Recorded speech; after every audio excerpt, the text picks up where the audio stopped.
तो हेलो बच्चों, स्वागत है आपका इस वीडियो में जिसमें हम लोग वन शॉट में स्ट्रक्चर ऑफ एटम की बात करने वाले हैं।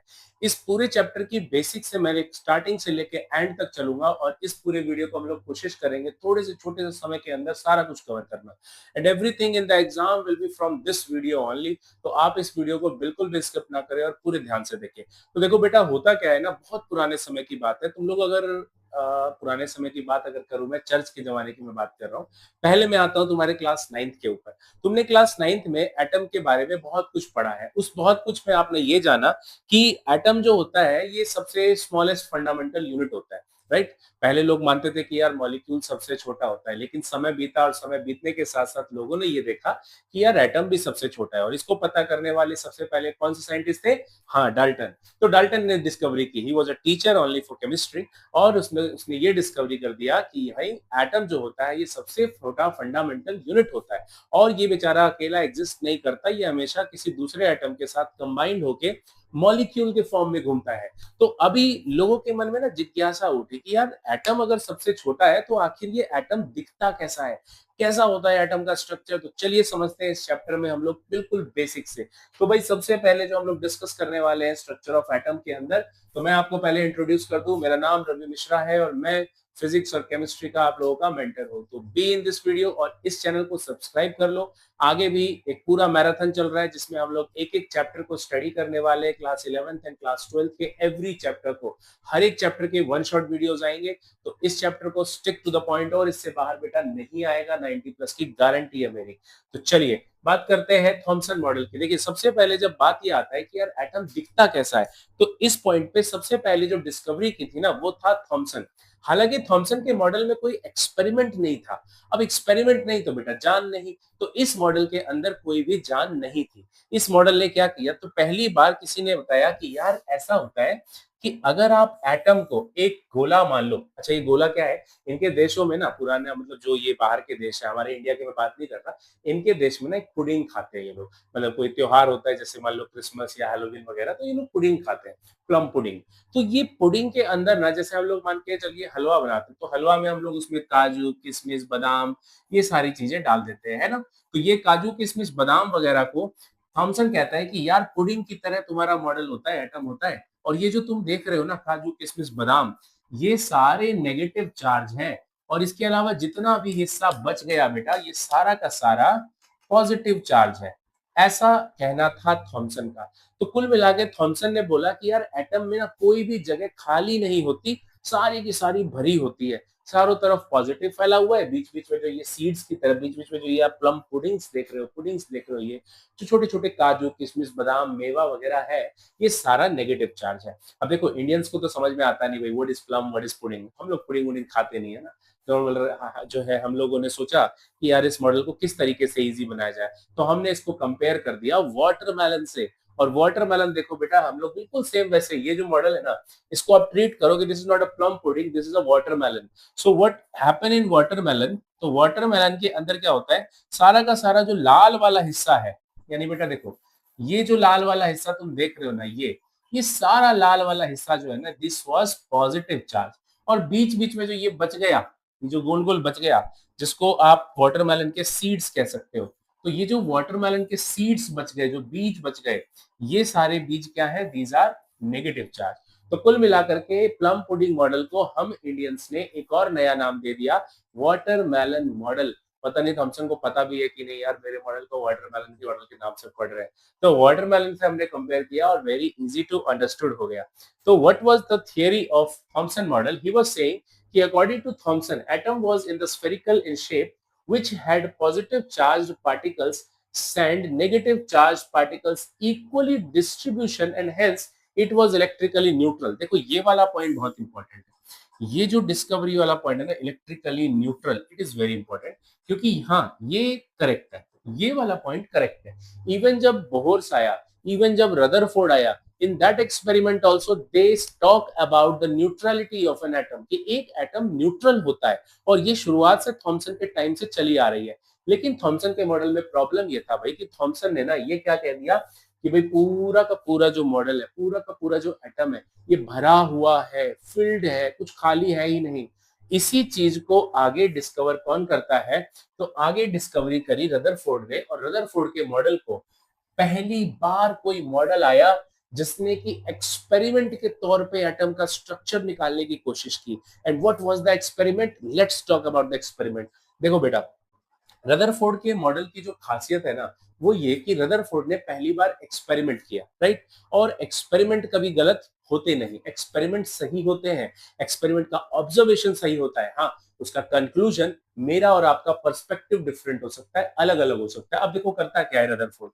रदरफोर्ड ने क्या किया बेटा, तो एक लेड का चैम्बर लिया। This is a lead chamber. अब लेड क्यों? क्योंकि लेड की खासियत है कि रेडियो एक्टिव सब्सटेंस के रेडिएशन को बाहर नहीं जाने देता। तो मैं अगर यहाँ पर एक रेडियो एक्टिव सब्सटेंस रख देता हूं, तो इससे बेटा रेडिएशन निकलेगा इन ईच डायरेक्शन, इधर भी, इधर भी, इधर भी, एवरीवेयर, इधर भी, इधर भी, हर तरफ जाएगा। तो अब ये क्या करता है ना, रदरफोर्ड ने लेड लगाया, तो लेड पे टकरा करके रिफ्लेक्ट हो जाएंगी वेव्स कुछ इस तरीके से। तो सामने की तरफ सारी रेडिएशंस जाने लगी। अच्छा, ये जो रेडिएशंस थी, रदरफोर्ड ने स्पेशली इन रेडिएशंस को बोला कि दीज आर अल्फा रेज। तो what is alpha rays? Very important point. Alpha ray क्या होता है? तो देखो याद रखना बेटा, alpha rays are positively charged, positively charged helium nucleus. भाई न्यूक्लियस पे कौन सा चार्ज होता है? फटाफट बताओ मुझे, क्या चार्ज होता है? पॉजिटिव चार्ज होता है। तो न्यूक्लियस यानी पॉजिटिव चार्ज। रदरफोर्ड ने क्या किया? अल्फा रे लिया, जो कि पॉजिटिव चार्ज रेज होता है, हीलियम का न्यूक्लियस होता है। देखो पॉजिटिव लेने का क्या क्या क्या मतलब था? क्योंकि मॉडल आया था जब थॉमसन का मॉडल, तो ये क्या कहता है कि एटम के अंदर ना चारों तरफ पॉजिटिव चार्ज फैला हुआ है। अब मुझे बताओ पॉजिटिव को कौन रिपेल करता है? पॉजिटिव को रिपेल करता है पॉजिटिव। अगर ये पॉजिटिव रेज आएंगी, तो इस पॉजिटिव के कारण वो रिपेल हो जानी चाहिए, मुड़ जानी चाहिए वापस के वापस। इसीलिए रदरफोर्ड ने पॉजिटिव लिया कि यार चेक करते हैं क्या मॉडल सच में जॉन थॉमसन का मॉडल सही था। अगर वो सही था तो मेरा रे जो है वो रिफ्लेक्ट हो जाना चाहिए था, क्योंकि मेरी रे भी पॉजिटिव है। लेकिन हुआ कुछ अपोजिट ही, इतिहास को कुछ और ही मंजूर था। रदरफोर्ड का नाम फेमस होना था। क्या किया बेटा रदरफोर्ड के एक्सपेरिमेंट में? अब देखो जरा ध्यान से देखेंगे इस चीज को, कि जैसे ही ये अल्फा रेज पास होती है गोल्ड की फॉइल से, बीच में इसने ना गोल्ड फॉइल रखा, सोना, गोल्ड, एयू, गोल्ड रखा। गोल्ड के कारण 10th क्लास में आपने पढ़ा है, गोल्ड के पास दो बेसिक प्रॉपर्टी है भाई, मैलिएबिलिटी, डक्टिलिटी। इन दो प्रोसेस के कारण गोल्ड जो होता है वो पतली से पतली चादर बनाई जा सकती है। इस पतली से पतली चादर से जैसे ही ये रेज पास करती है, तो भाई रेज को तो ऑब्जर्व करना है ना, मुड़ी है या नहीं मुड़ी है। खुद जाके तो रदरफोर्ड आंख लगा के देखेगा नहीं, और अगर देखेगा तो मारा जाएगा। भाई हीलियम न्यूक्लियस है, पॉजिटिव चार्ज रेज है, these are very harmful because these are radio active. That's why he chose a screen called photographic plate. ये पीछे इसने बेटा फ्लोरेसेंट एजेंट की स्प्रिंग, फ्लोरेसेंट एजेंट की स्क्रीन यूज करी, स्क्रीन यूज करी।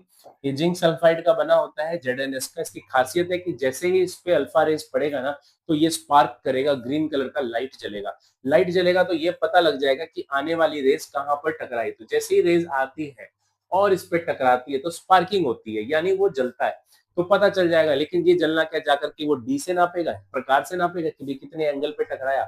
इसके लिए रदरफोर्ड ने इसके पीछे एक मूवेबल डिटेक्टर लगाया। इस मूवेबल डिटेक्टर का काम था कि ये घूमता रहता था ऐसे ऐसे ऐसे ऐसे, और कंप्यूटर में सारी वैल्यूज को शो करता था कंप्यूटर के अंदर। अब ये वैल्यूज क्या थी ना, यही वैल्यूज थी रदरफोर्ड के मॉडल का observation. And what was the observation of Rutherford? तो there are three observations of Rutherford. देखो बेसिकली अगर ऑब्जर्वेशन की बात करूं तो ये रहा ऑब्जर्वेशंस। हम बात करते हैं इन ऑब्जर्वेशंस की। देखो most of the space in an atom is empty. How? कैसे पता? क्योंकि most of the alpha particles passed through the gold foil undeflected. मतलब बेटा ज्यादातर अल्फा रेज, मान लो कि मैं अगर एटम को वैसा ही गोल मान लूं जैसा कि थॉमसन ने माना था, स्फेरिकल, तो ज्यादातर अल्फा रेज सीधा सीधा निकल जाती है, सीधा सीधा निकल जाती है, स्ट्रेट पाथ में पास हो जाता है। भाई अगर कोई सीधा सीधा जा रहा है, इसका मतलब वो रास्ता खाली था ना। अगर मैं बोलूं कि मैं जाना चाहता हूँ सीधा, मेरी क्लासरूम में एक अरेंजमेंट है। देखो मेरी क्लासरूम कैसी है, तुम्हारे लोगों की जो क्लासरूम होती है ना, ये क्लासरूम है। इस क्लासरूम में बेंचेस वगैरह लगाए जाते हैं, यहाँ यहाँ यहाँ यहाँ, और क्लासरूम में बोर्ड यहाँ होता है, व्हाइट बोर्ड। फिर क्लासरूम में नेक्स्ट बेंचेस, यहाँ बच्चे बैठते हैं। अब टीचर कहाँ से मूव कर सकता है बताओ? क्या यहाँ से जा सकता है टीचर? नहीं। क्या यहाँ से जा सकता है? नहीं। टीचर घूम सकता है बेटा यहाँ से, इस बीच में। व्हाई? बिकॉज इस बीच में स्पेस खाली है, तो इसमें घूमते हुए वो तुम पे नजर रख सकते हैं कि भाई कोई चीटिंग तो नहीं कर रहा, कोई पढ़ रहा है नहीं बना रहा, नोट्स बना रहा है, कोई बात तो नहीं कर रहा किसी से। इन सब चीजों पे टीचर नजर रख सकता है। तो ये अल्फा रेज सीधा सीधा निकल गई। इसका क्या मतलब? इसका मतलब ये ज्यादातर स्पेस एटम में खाली होता है। ध्यान रखना, most of the alpha ray passing in a straight line, which means most of the space in an atom is empty. This was the first point. देखो इसको ना साथ में पढ़ना। पहला पॉइंट पढ़ो, क्या लिखा है? Most of the alpha particle pass through the gold foil undeflected. बिना डिफ्लेक्ट किए सीधा सीधा निकल गया। क्या बोला था थॉमसन ने कि पूरा पूरा पॉजिटिव चार्ज है। बेटा अगर पॉजिटिव चार्ज है थॉमसन भाई साहब, तो डिफ्लेक्ट तो होना चाहिए था, बट हुआ क्या? सीधा चला गया। यानी कि थॉमसन का मॉडल गलत साबित हो गया। पहले ही पॉइंट ने रदरफोर्ड के थॉमसन के मॉडल को गलत साबित कर दिया। तो इसमें क्या निकला? वही most of the space atom के अंदर एम्प्टी होता है, खाली होता है। ध्यान रखना है, ठीक है। Now second observation, what was the second observation? A small fraction of alpha particle was undeflected by small angle. भाई अनडिफ्लेक्टेड नहीं होना चाहिए, डिफ्लेक्टेड होना, सॉरी मैंने गलत पढ़ लिया। This is deflected, small angle से डिफ्लेक्ट होगा। अब ध्यान से देखो, अगर अगर अल्फा रेज आ रहा है, ऐसे आया और ऐसे मुड़ गया, कुछ अल्फा रे आई और ऐसे मुड़ गई, भाई पॉजिटिव को धक्का तो पॉजिटिव ही दे सकता है ना। मतलब कि इस बीच में कहीं ना कहीं पॉजिटिव चार्ज जरूर है। तो रदरफोर्ड के मॉडल का सेकंड ऑब्जर्वेशन का कंक्लूजन क्या आया? तो कंक्लूजन वाज, पहले मॉडल क्या था कि कुछ अल्फा रे डिफ्लेक्ट हो जाती हैं कुछ एंगल से। मतलब क्या हो सकता है कि few positively charged alpha particle were deflected. The deflection must be due to enormous repulsive force showing the positive charge. मतलब कुछ ना कुछ बेटा पॉजिटिव चार्ज तो होना ही चाहिए।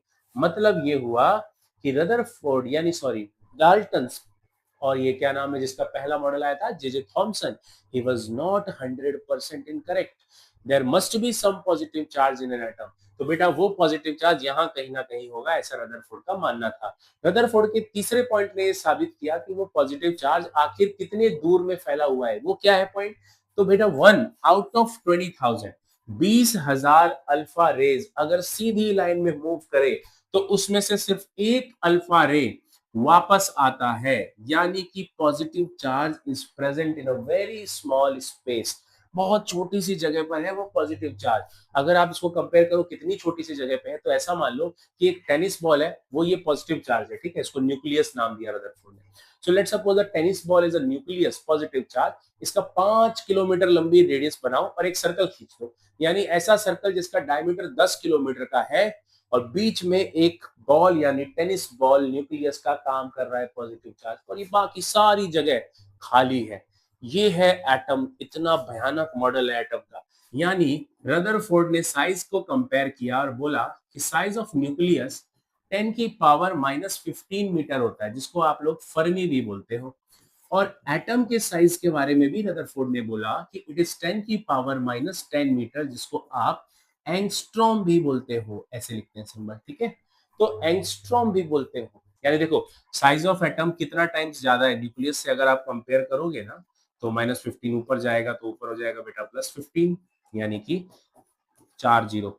इतना टाइम्स 10,000 गुना ज्यादा लार्ज साइज होता है न्यूक्लियस के मुकाबले एटम का। This was Rutherford model.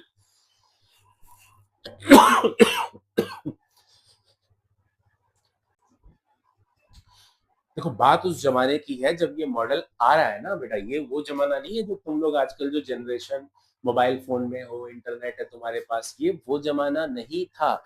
इस जमाने में क्या होता था ना, चर्च का बहुत बड़ा रोल होता था। देखो हिस्ट्री के अंदर ना, जब आप वर्ल्ड हिस्ट्री पढ़ते हैं, 9th 10th के अंदर वर्ल्ड हिस्ट्री आती है, तो वहां पर रशिया के बारे में एक बात कहानी है कि ध्यान से सुनना इस बात को।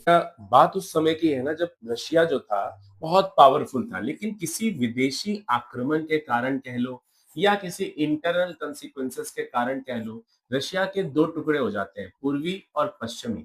उस टाइम पे मैं इसको यूरोप के एज ए यूरोप बोलता हूँ। तो दो दो बाटों में बढ़ जाता है। हिस्ट्री में, वर्ल्ड हिस्ट्री में ये बात बार बार आती है कि जो यूरोप था वो 2 पार्ट में बढ़ जाता है, पूर्वी यूरोप और पश्चिमी यूरोप, मतलब वेस्टर्न यूरोप, ईस्टर्न यूरोप। होता क्या है कि जो ये पूर्वी वाला हिस्सा था ना बेटा, ये बहुत ही ज़्यादा खराब हालात में चला जाता है। इतनी खराब हालात में चला जाता है कि अब इसको सँभालता है कौन? तो चर्च। असल में यहाँ पर क्या किया चर्च ने, तो चर्च ने लोगों को खाना दिया, वही फूड प्रोवाइड किया, शेल्टर दिया, छत दिया रहने के लिए, कई मूवीज भी इस पे बनी है। शेल्टर दिया कि भाई तुम लोग इस छत के नीचे रहो, खाना दिया, कपड़ा दिया, क्लोथ दिया, है ना? इसके बाद बच्चों को एजुकेशन दिया, पब्लिक को हेल्थ दिया। भाई जब सारे काम जो सरकार करती है वो खुद चर्च करने लग गई, ये कारण धीरे धीरे चर्च के ऊपर लोगों का बिलीफ सिस्टम बहुत स्ट्रांग हो जाता है। अब चर्च के ऊपर जब इतना भरोसा हो गया ना भाई, किसी भी चीज की जो मोनोपोली होती है, किसी एक को जब आप बहुत ज्यादा सपोर्ट करने लग जाते हो पूरी जनता मिलकर के, ऐसे सिचुएशन में प्रॉब्लम क्या फेस होने लग जाती है कि वो बंदा जो होता है ना वो नरसंहार बन जाता है, या ये समझ लीजिए बेटा कि मोनोपोली करके इक्रांत राजा बनने की कोशिश करता है। तो चर्च ने यहाँ पर क्या किया बेटा? मोनोपोली कर दिया, मतलब अब मेरे अलावा मेरे से ऊपर कोई नहीं होगा। और यही कारण था कि जब ये 17वीं शताब्दी की मैं बात कर रहा हूँ, 17th सेंचुरी की मैं बात कर रहा हूँ, तो इस समय जितने भी मॉडल्स आए हैं ना एटम के ऊपर हो, चाहे कोई भी फिजिक्स का लॉ आया हो, केमिस्ट्री का लॉ आया हो, ये सभी को चर्च में जाके अपने आप को प्रूव करना पड़ जाता था। अब एक एग्जाम्पल के थ्रू समझो, देखो चर्च का ना अगर आप सिस्टम देखोगे बैठने का, तो ये पोडियम है जहां पर आप खड़े होके स्पीच करते हैं, बोलते हैं। इसके आगे इस तरीके से रो है बैठने वाला, जिसके अंदर मीडिया पर्सन्स बैठते थे जो अगले दिन जर्नल्स में प्रकाश करते थे, वो पुट करते थे न्यूज़पेपर में, मैगजीन्स में आता था फोटो और वाइवा जो भी बात बोली गई।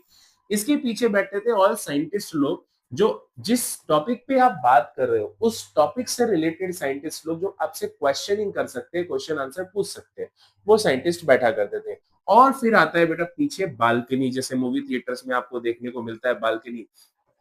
इस बालकनी में उस समय जितने भी पीएचडी होल्डर स्कॉलर्स होते थे ना वो बैठते थे। तो मैं बात कर रहा हूं उस टाइम की जब रदरफोर्ड अपना मॉडल लेकर के आए।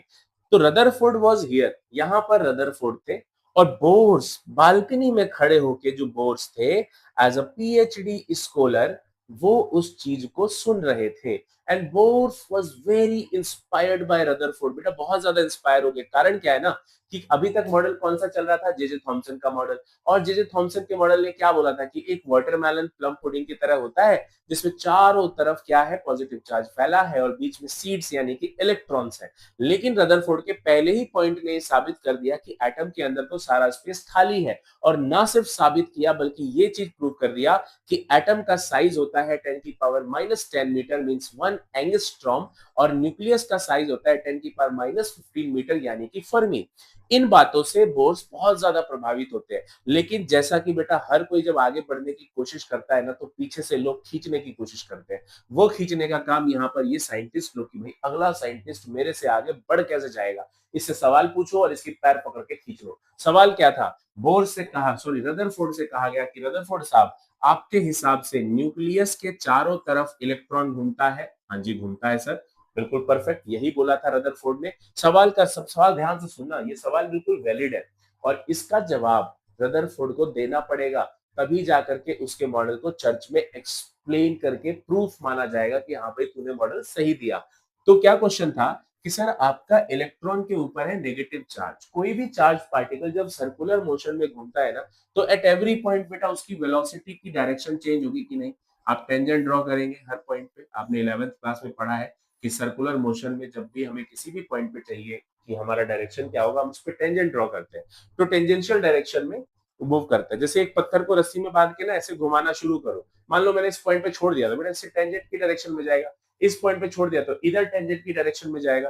तो टेंजेंशियल डायरेक्शन में चीजें मूव करती है सर्कुलर मोशन में, मतलब कि इसकी भले स्पीड सेम हो लेकिन बच्चे डायरेक्शन तो बदल रहा है ना, और डायरेक्शन बदल रहा है इसका मतलब वेलोसिटी बदल रहा है ना, क्योंकि वेलोसिटी क्या है? Speed with direction is called velocity, which means कि सर्कुलर मोशन के अंदर वेलोसिटी चेंज होता है। एंड चेंज इन वेलोसिटी को एक्सेलरेशन कहते हैं, मतलब motion of electron is accelerated motion, और कोई भी एक्सेलरेटेड मोशन एनर्जी रिलीज करता है। यानी यहां से एनर्जी रिलीज होनी शुरू होगी, एनर्जी डिक्रीज होनी शुरू होगी, और धीरे धीरे इलेक्ट्रॉन की एनर्जी घटते घटते घटते घटते एक दिन ऐसा आएगा जब इलेक्ट्रॉन न्यूक्लियस में गिर जाएगा। तो इस चीज का जवाब रदरफोर्ड भाई साहब के पास नहीं था।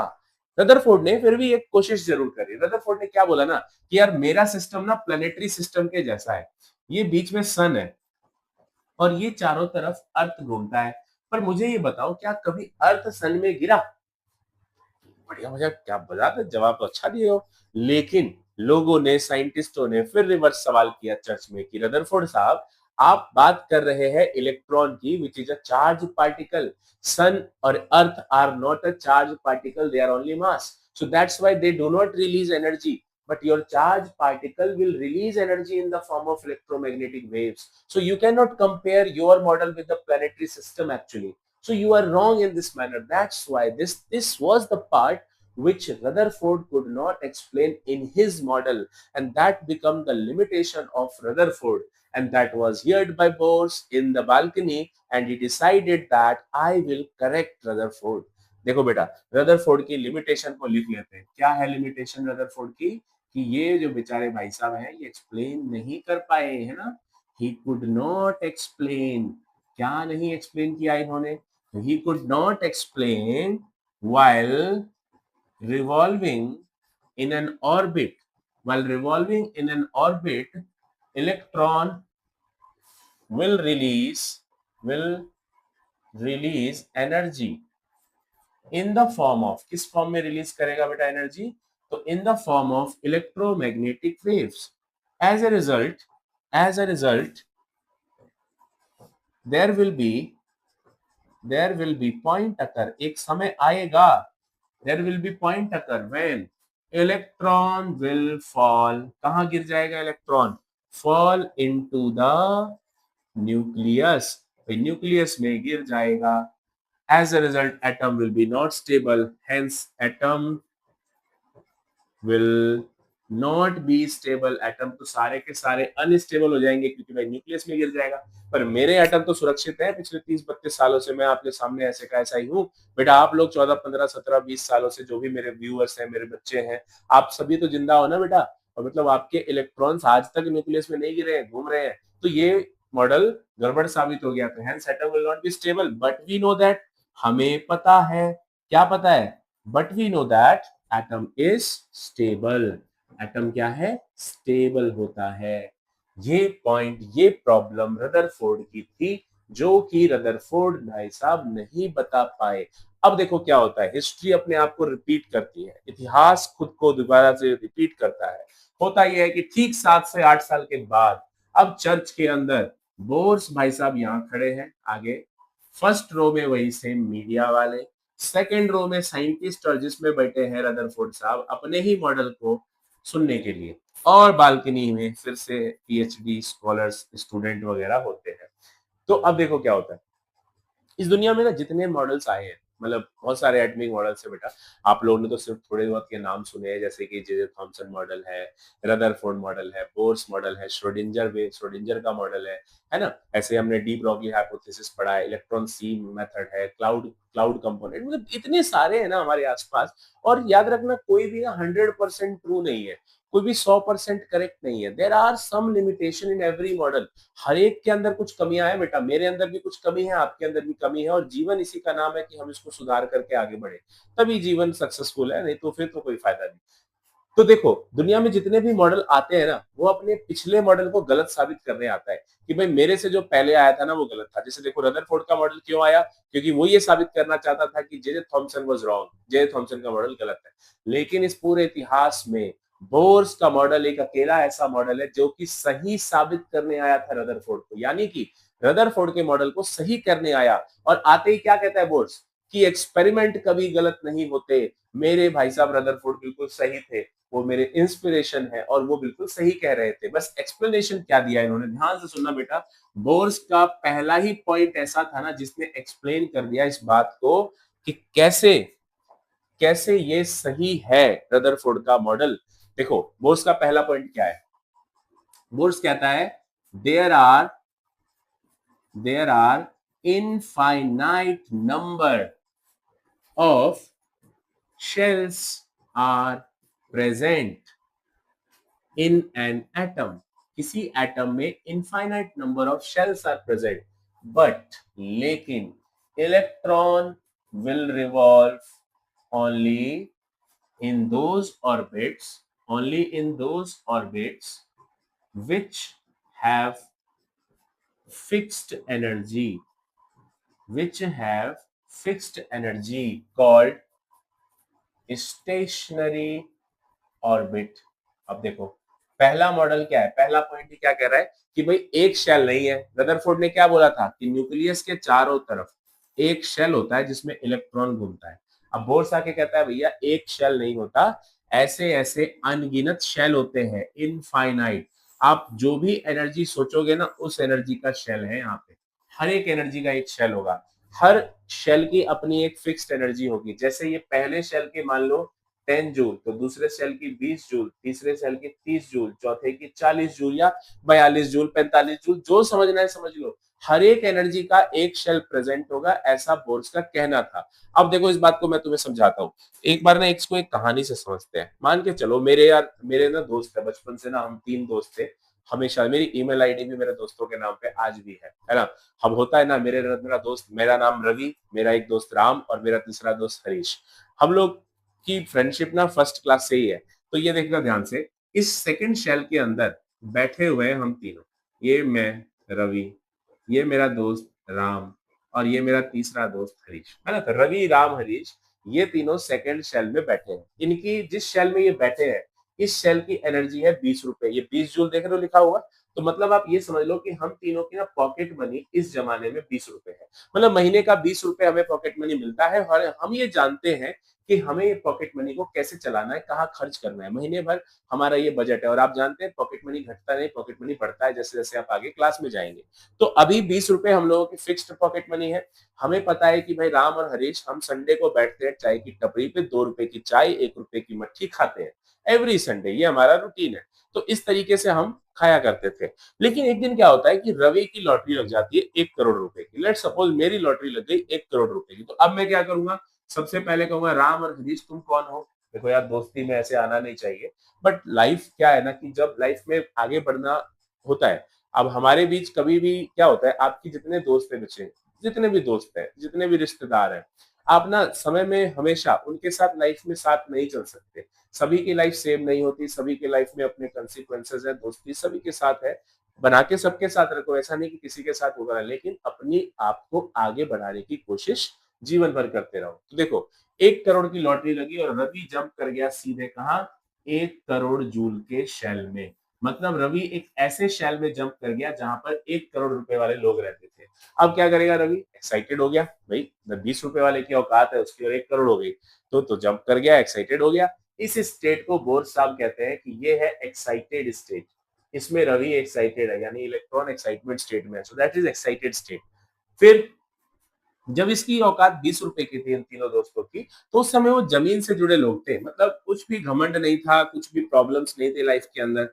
दिस वाज ग्राउंड स्टेट, जमीन से जुड़े लोग ग्राउंड स्टेट में हुआ करते थे। अब देखना, क्या मेरी आदत उस 1 करोड़ रुपए की है? जवाब है नहीं। मैं अब क्या करूंगा बेटा, जो चाय में 1-2 रुपए की पिया करता था वही चाय में 200 रुपए की पीऊंगा, है ना। वही कॉफी पीना शुरू कर दूंगा, सीसीडी में जाऊंगा, स्टारबक्स से पीऊंगा। और ऐसा होगा कि धीरे धीरे मेरे पैसे जो है ना बेटा वो खत्म होने शुरू होंगे। मतलब धीरे धीरे मैं पैसा खत्म होगा और मैं गिरता जाऊंगा, गिरता जाऊंगा। और एक दिन आएगा जब मैं वापस से 20 रुपए वाले शेल में आके गिरूंगा। मतलब मेरी एनर्जी यहाँ से क्या हो रही है, रिलीज हो रही है। मेरा पैसा खर्च हो रहा है।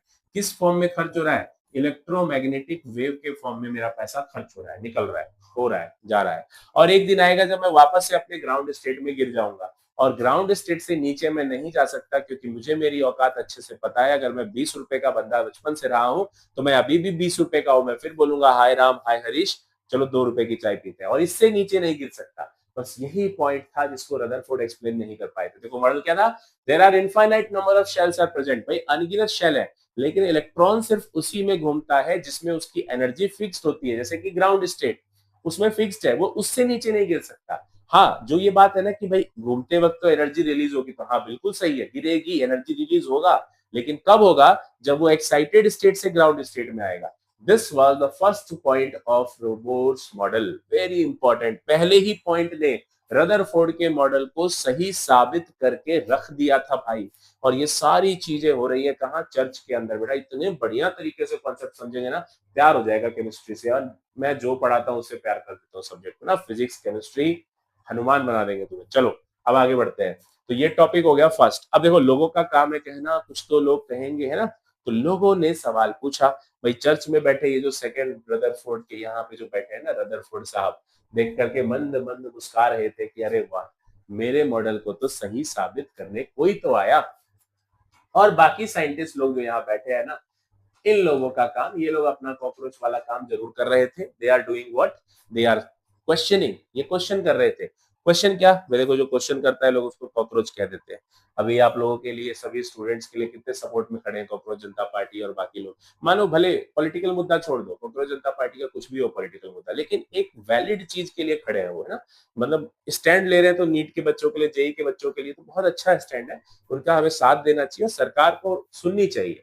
Student power, at least student power है भाई, स्टूडेंट देश का भविष्य है, उसको खतरे में डाल रहे हो, उसके लिए सुनो। तो ये चीज जरूरी है, लोग अच्छे अच्छे लोग हैं खड़े। मैं भी सपोर्ट में हूँ, भले मैं जंतर मंतर नहीं जा पा रहा हूँ किसी कारण से, लेकिन अगर मुझे मौका मिला तो मैं जरूर खड़ा हूँ वहां पर भी। तो चलिए अब आते हैं सेकंड पॉइंट पे। देखिए सेकंड पॉइंट, लोगों का क्या सवाल है। दूसरा सवाल लोगों ने किया कि चलिए बोर साहब, मान लेते हैं कि आपने स्टेशनरी स्टेट नाम की चीज ढूंढी है, ग्राउंड स्टेट नाम की चीज ढूंढी है। ग्राउंड स्टेट को दूसरा नाम स्टेशनरी स्टेट दिया था बोर्स ने। स्टेशनरी मतलब रुका हुआ नहीं है, स्टेशनरी मतलब फिक्स्ड है, फिक्स्ड एनर्जी का शेल है। तो लोगों का सवाल था कि सर मैं ये देखकर कैसे पता लगाऊं कि रवि का चेहरा, राम का चेहरा, हरीश का चेहरा देख के कि इसके जो जेब में पॉकेट मनी है वो 20 रुपए है, कैसे पता लगेगा मुझे। तो इसके लिए बोर्स साहब ने क्या बोला, बोर्स का कहना है कि ठीक है, मैं तुम्हारे इस सवाल का भी जवाब लाया हूं, क्योंकि मुझे पता था तुम लोग कहां तक सोच सकते हो, क्या क्वेश्चन पूछ सकते हो। तो देखो क्या कहता है, बोर्स कहता है कि दोज ऑर्बिट्स, वो ऑर्बिट आर कॉल्ड स्टेशनरी, उस ऑर्बिट को स्टेशनरी कहेंगे बच्चों, हुज एंगुलर मोमेंटम, क्या, angular momentum is h upon 2 pi, या यूं कह लो integral multiple of angular momentum is integral multiple of h upon 2 pi. मतलब भाई जिसका भी एंगुलर मोमेंटम यानी L, फॉर्मूला mvr, mv होता है लीनियर मोमेंटम, r से मल्टीप्लाई कर दो तो बन गया एंगुलर मोमेंटम।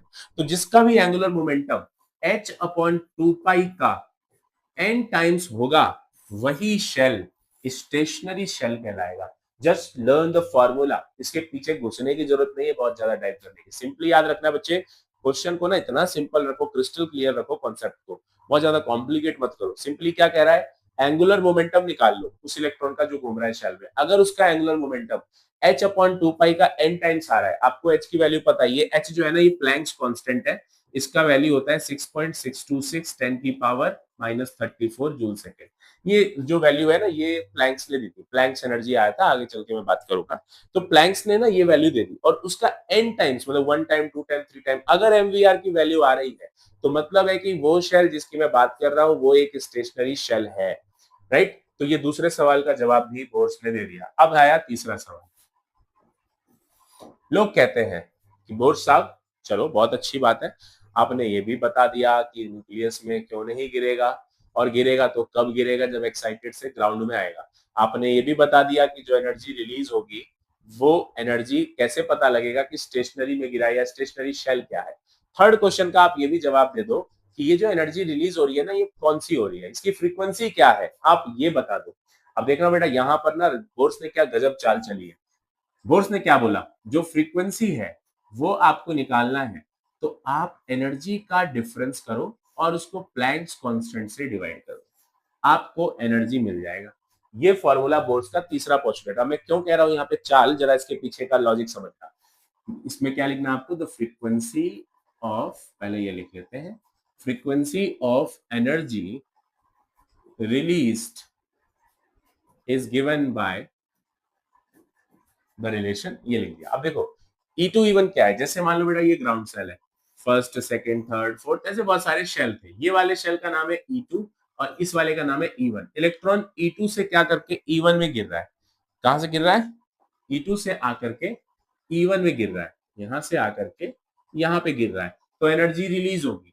तो ये जो एनर्जी रिलीज होगी इसकी फ्रीक्वेंसी निकालना है, तो दोनों एनर्जी को सब्ट्रैक्ट करो और h से डिवाइड कर दो। ये कहा बोर्स ने। अब देखना क्या लाचाल क्या थी यहाँ पर। कुछ ही दिन पहले चर्च के अंदर एक साइंटिस्ट आया था जिसका नाम था प्लैंक्स। उस प्लैंक्स ने, यहीं पे पढ़ा देता हूं मैं प्लैंक्स एनर्जी क्या है।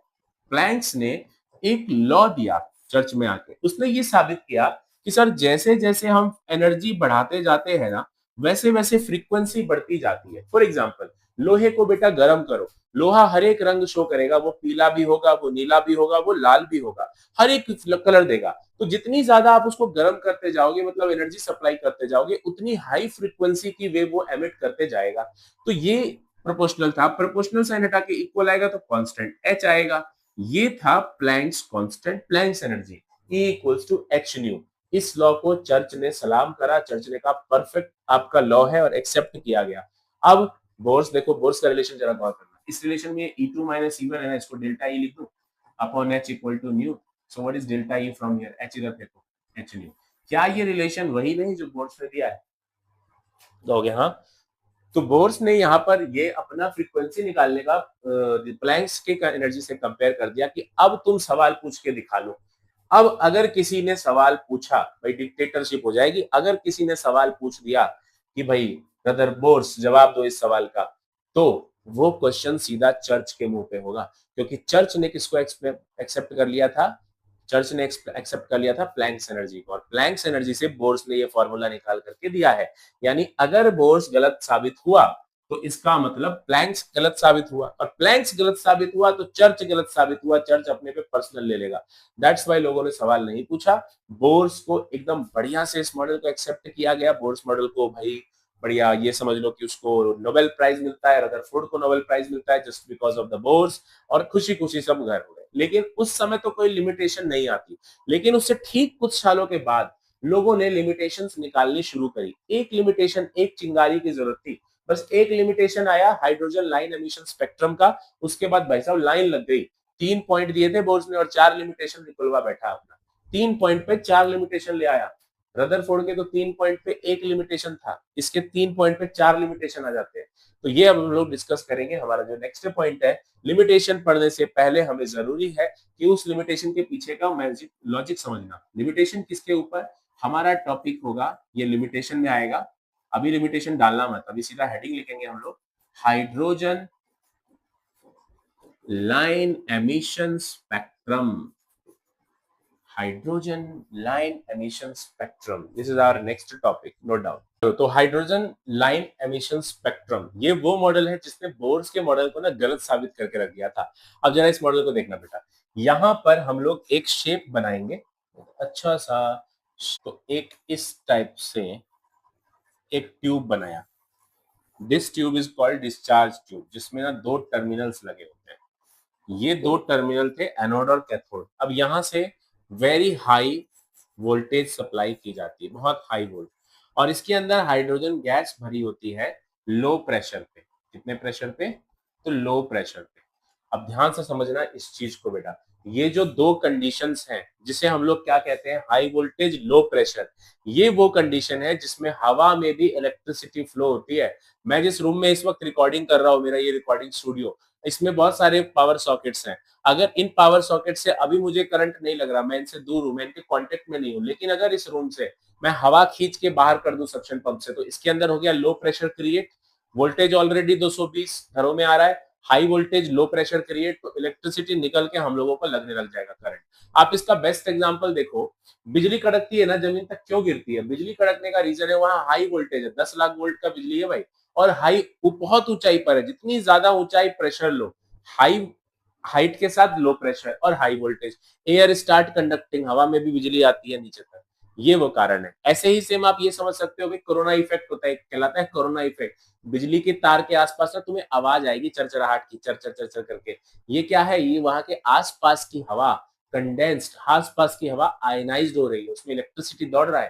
तार को छूने की जरूरत नहीं है, दूर से ही तो कहते हैं ना तार, यार मैंने तो तार को छुआ भी नहीं था, हवा में मुझे तार ने खींच लिया।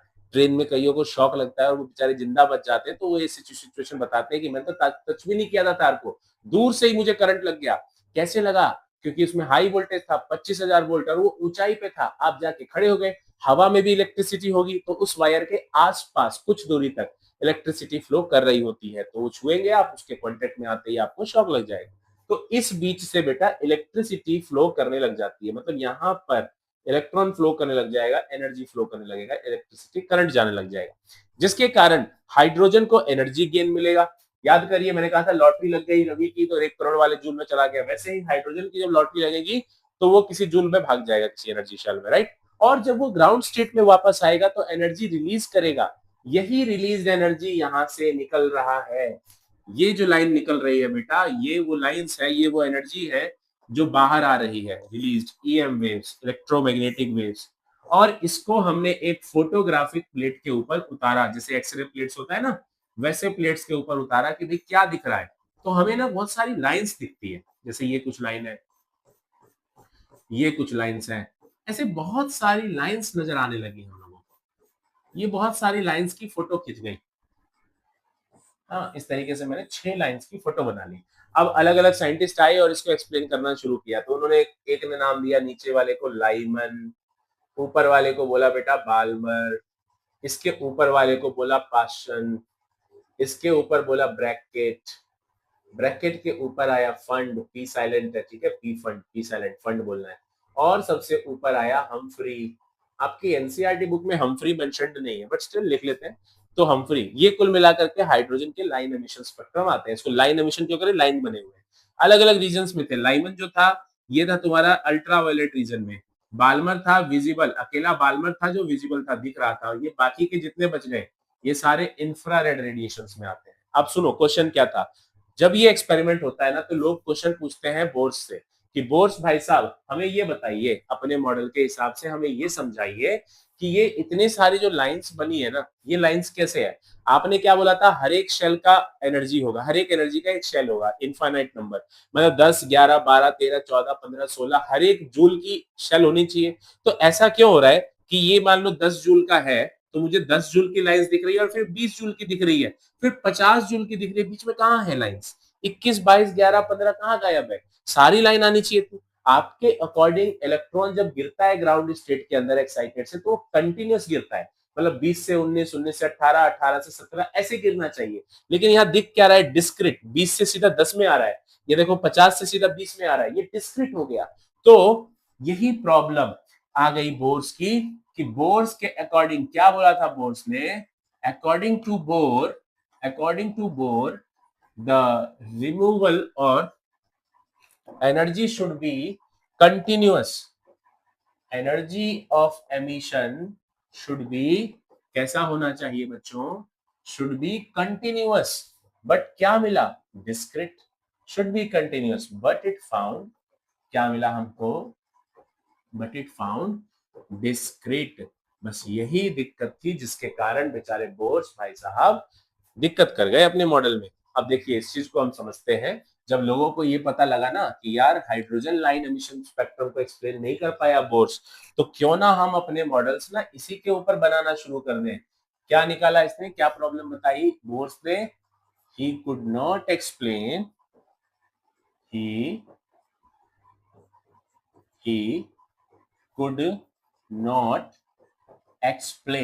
could not explain the line emission spectrum of, कौन से एटम का line emission spectrum, hydrogen atom का। भाई ये एक्सपेरिमेंट ना इससे ऊपर किया भी नहीं गया, ये देखा गया कि सिर्फ हाइड्रोजन के लिए ही हमें ये 5-6 लाइनें नजर आ रही है, 6-6 लाइनें दिख रही है। तो सोचो जिसके अंदर 2 इलेक्ट्रॉन 3 इलेक्ट्रॉन होता है उसमें कितनी लाइंस नजर आएंगी, इसलिए इस एक्सपेरिमेंट को आगे प्रोसीड नहीं किया गया। इससे ही बोर्स का मॉडल जवाब नहीं दे पाता है ना। तो ही could not explain the line emission spectrum of hydrogen atom, ये था पहला लिमिटेशन, ये था first limitation of bourse, limitation of Bohr's model, Bohr's model of hydrogen पे एटम के एक्सपेरिमेंट किया था बोर्स ने, तो हाइड्रोजन एटम का ही लिमिटेशन की बात हम लोग कर रहे हैं। दूसरा पॉइंट देखो, लोगों को पता लग गया कि यार लाइन एमिशन स्पेक्ट्रम की जानकारी नहीं है बोर्स को, तो क्यों ना लाइन एमिशन पे ही सवाल जवाब करना शुरू करें। लोगों ने कहा कि सर लाइन एमिशन स्पेक्ट्रम है, इसको जब हम किसी मैग्नेटिक फील्ड से पास करते हैं ना नॉर्थ साउथ से, तो ये बैंड हो जाता है सर। क्यों बैंड हो जाता है सर, ये जवाब दीजिए। बोर्स कहता है भाई मुझे लाइन एमिशन स्पेक्ट्रम नहीं पता, तुम उसके बेंडिंग की बात कर रहे हो, आई डोंट नो। सो मतलब दूसरा था ही कुड नॉट एक्सप्लेन, ये भी लोगों ने फिर उसका लिमिटेशन बना दिया, he could not explain the bending और the bending of light, sorry the bending of line emission spectrum, line emission spectrum in magnetic field, magnetic field के अंदर क्यों बैंड हुआ। इसको बाद में एक्सप्लेन करते हैं जीमन नाम के साइंटिस्ट, तो इसको बोला गया बेटा जीमन इफेक्ट, उन्होंने इसे एक्सप्लेन किया, तो जीमन इफेक्ट। ऐसे ही एक और निकाला भाई कि चलो ये प्रॉब्लम है ना, तो बोर्ड्स एक सवाल का और जवाब दो कि ये इलेक्ट्रिक फील्ड लाइन को अगर मैं सॉरी ये जो फील्ड लाइंस है, स्पेक्ट्रल लाइंस है, इसको पॉजिटिव और नेगेटिव टर्मिनल बैटरी के पास करो तो फिर ये बैंड हो जाता है। क्यों बैंड होता है सर, तो सेम जवाब, यार मुझे लाइन एमिशन नहीं पता, तो फिर से मेरे से वही सवाल पूछ रहा है। तो एक ये लिमिटेशन बच गया कि ही could not explain, he could not explain the bending of spectral lines, bending of spectral lines in electric field. जैसे मैग्नेटिक फील्ड में जवाब नहीं दिया, इलेक्ट्रिक फील्ड में भी नहीं दिया, इसको बोलते हैं स्टार्क इफेक्ट। हाँ भाई टोनी स्टार्क की तरह याद रखो, स्टार्क इफेक्ट, इसको बाद में एक्सप्लेन किया स्टार्क ने, that's why it is called Stark effect. ठीक है, अब अगला लिमिटेशन ही लिमिटेशन है। अगली लिमिटेशन लोगों ने क्या पूछी इससे कि सर हमें आप ये बता दो कि कंपाउंड क्यों नहीं बनते। कंपाउंड जैसे सोडियम है Na और Cl, Na अपना Na प्लस बनाएगा और इलेक्ट्रॉन रिलीज करेगा, Cl उस इलेक्ट्रॉन को गेन करेगा और Cl माइनस बनाएगा, तभी NaCl कंपाउंड बनता है। तो सवाल ये है कि आपने सोडियम से इलेक्ट्रॉन आपको निकालना है, तब जाकर Na प्लस बनेगा ना। इलेक्ट्रॉन निकालने पे आपने क्या करा, इलेक्ट्रॉन निकालने के लिए सोडियम में एनर्जी लगाई। जैसे ही आप सोडियम में एनर्जी लगाते हैं, there are infinite number of shell, energy लगाओगे, मान लो 100 जूल लगाया तो इलेक्ट्रॉन 100 जूल में भाग जाएगा। आपने 500 जूल लगाया, वो 500 जूल में भाग जाएगा। तो बेटा ऐसे तो हर एक शेल की एनर्जी थी ना, हर एक एनर्जी का एक शेल था, बोर्स ने बोला था इनफाइनाइट, तब तो वो हमेशा भागता ही रहेगा। कितना भी एनर्जी दे दूं, 1000 दे दूं, लाख दे दूं, 10 लाख दे दूं, बेटा वो 10 लाख वाले शेल में भाग जाएगा। तो इलेक्ट्रॉन निकलेगा कब, और निकलेगा नहीं तो कंपाउंड बनेगा कब। लेकिन प्रैक्टिकल लाइफ में कंपाउंड बनता है, आयनिक कंपाउंड बनते हैं, मतलब इलेक्ट्रॉन रिलीज तो जरूर होता है। This was could not explain by Bohr's, मतलब वो आयनिक कंपाउंड के फॉर्मेशन को नहीं बता पा रहा। he could not explain he could not explain the the formation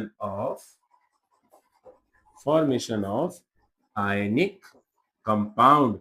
ionic compound में इलेक्ट्रॉन निकलता है, दूसरा गेन करता है, तो असल में इलेक्ट्रॉन कभी निकलेगा ही नहीं, तो भाई बॉन्ड बनेगा कैसे, ये बात का जवाब बोर्स के पास नहीं था। So these are the 4 limitations of Bohr's. Okay, these are the 4 limitations of Bohr's. फटाफट इसको लिख लेंगे and then we proceed on the next topic. देखो मॉडल अपने सिलेबस में अभी हमें सिर्फ इतना ही पढ़ना है। नेक्स्ट टॉपिक क्या आता है, अब हम लोग एक बहुत ही इंपॉर्टेंट चीज के बारे में पढ़ने वाले हैं। नाइन्थ में ना आप लोग सिर्फ शेल पढ़ते थे, K shell, L shell, M shell, ऐसे शेल्स में इलेक्ट्रॉन घुमा करते थे, लेकिन शेल के अंदर भी कुछ होता है, एक बार उसको समझते हैं क्या होता है शेल के अंदर। देखिए जैसे सोडियम का एटॉमिक नंबर बच्चों क्या होता है, 11 है ना। तो सोडियम का एटॉमिक नंबर है 11। आप K shell, L shell, M shell जाने तो के में 2, एल में 8 और एम में 1 इलेक्ट्रॉन होता है, एम शेल में 1 इलेक्ट्रॉन होता है। यही बचपन में 9 10 में बच्चों को पढ़ाते हुए आ रहे हैं। बट मैं कहूं कि चलो भाई लास्ट इलेक्ट्रॉन को ढूंढो, 1 कौन से शेल में है, एम शेल में है। बेटा ये बात वही हो गई कि मैं कहूं कि रवि मिश्रा को ढूंढो, रवि मिश्रा कहाँ रहता है, तो इंडिया में रहता है रवि मिश्रा। भाई एम शेल मतलब इंडिया में रहता है, मातृभूमि में रहता है। लेकिन इस मातृभूमि में इंडिया में आकर के तुम रवि मिश्रा को ढूंढोगे कैसे, इतना बड़ा भारत, इतने बड़े भारत में कहाँ जाओगे।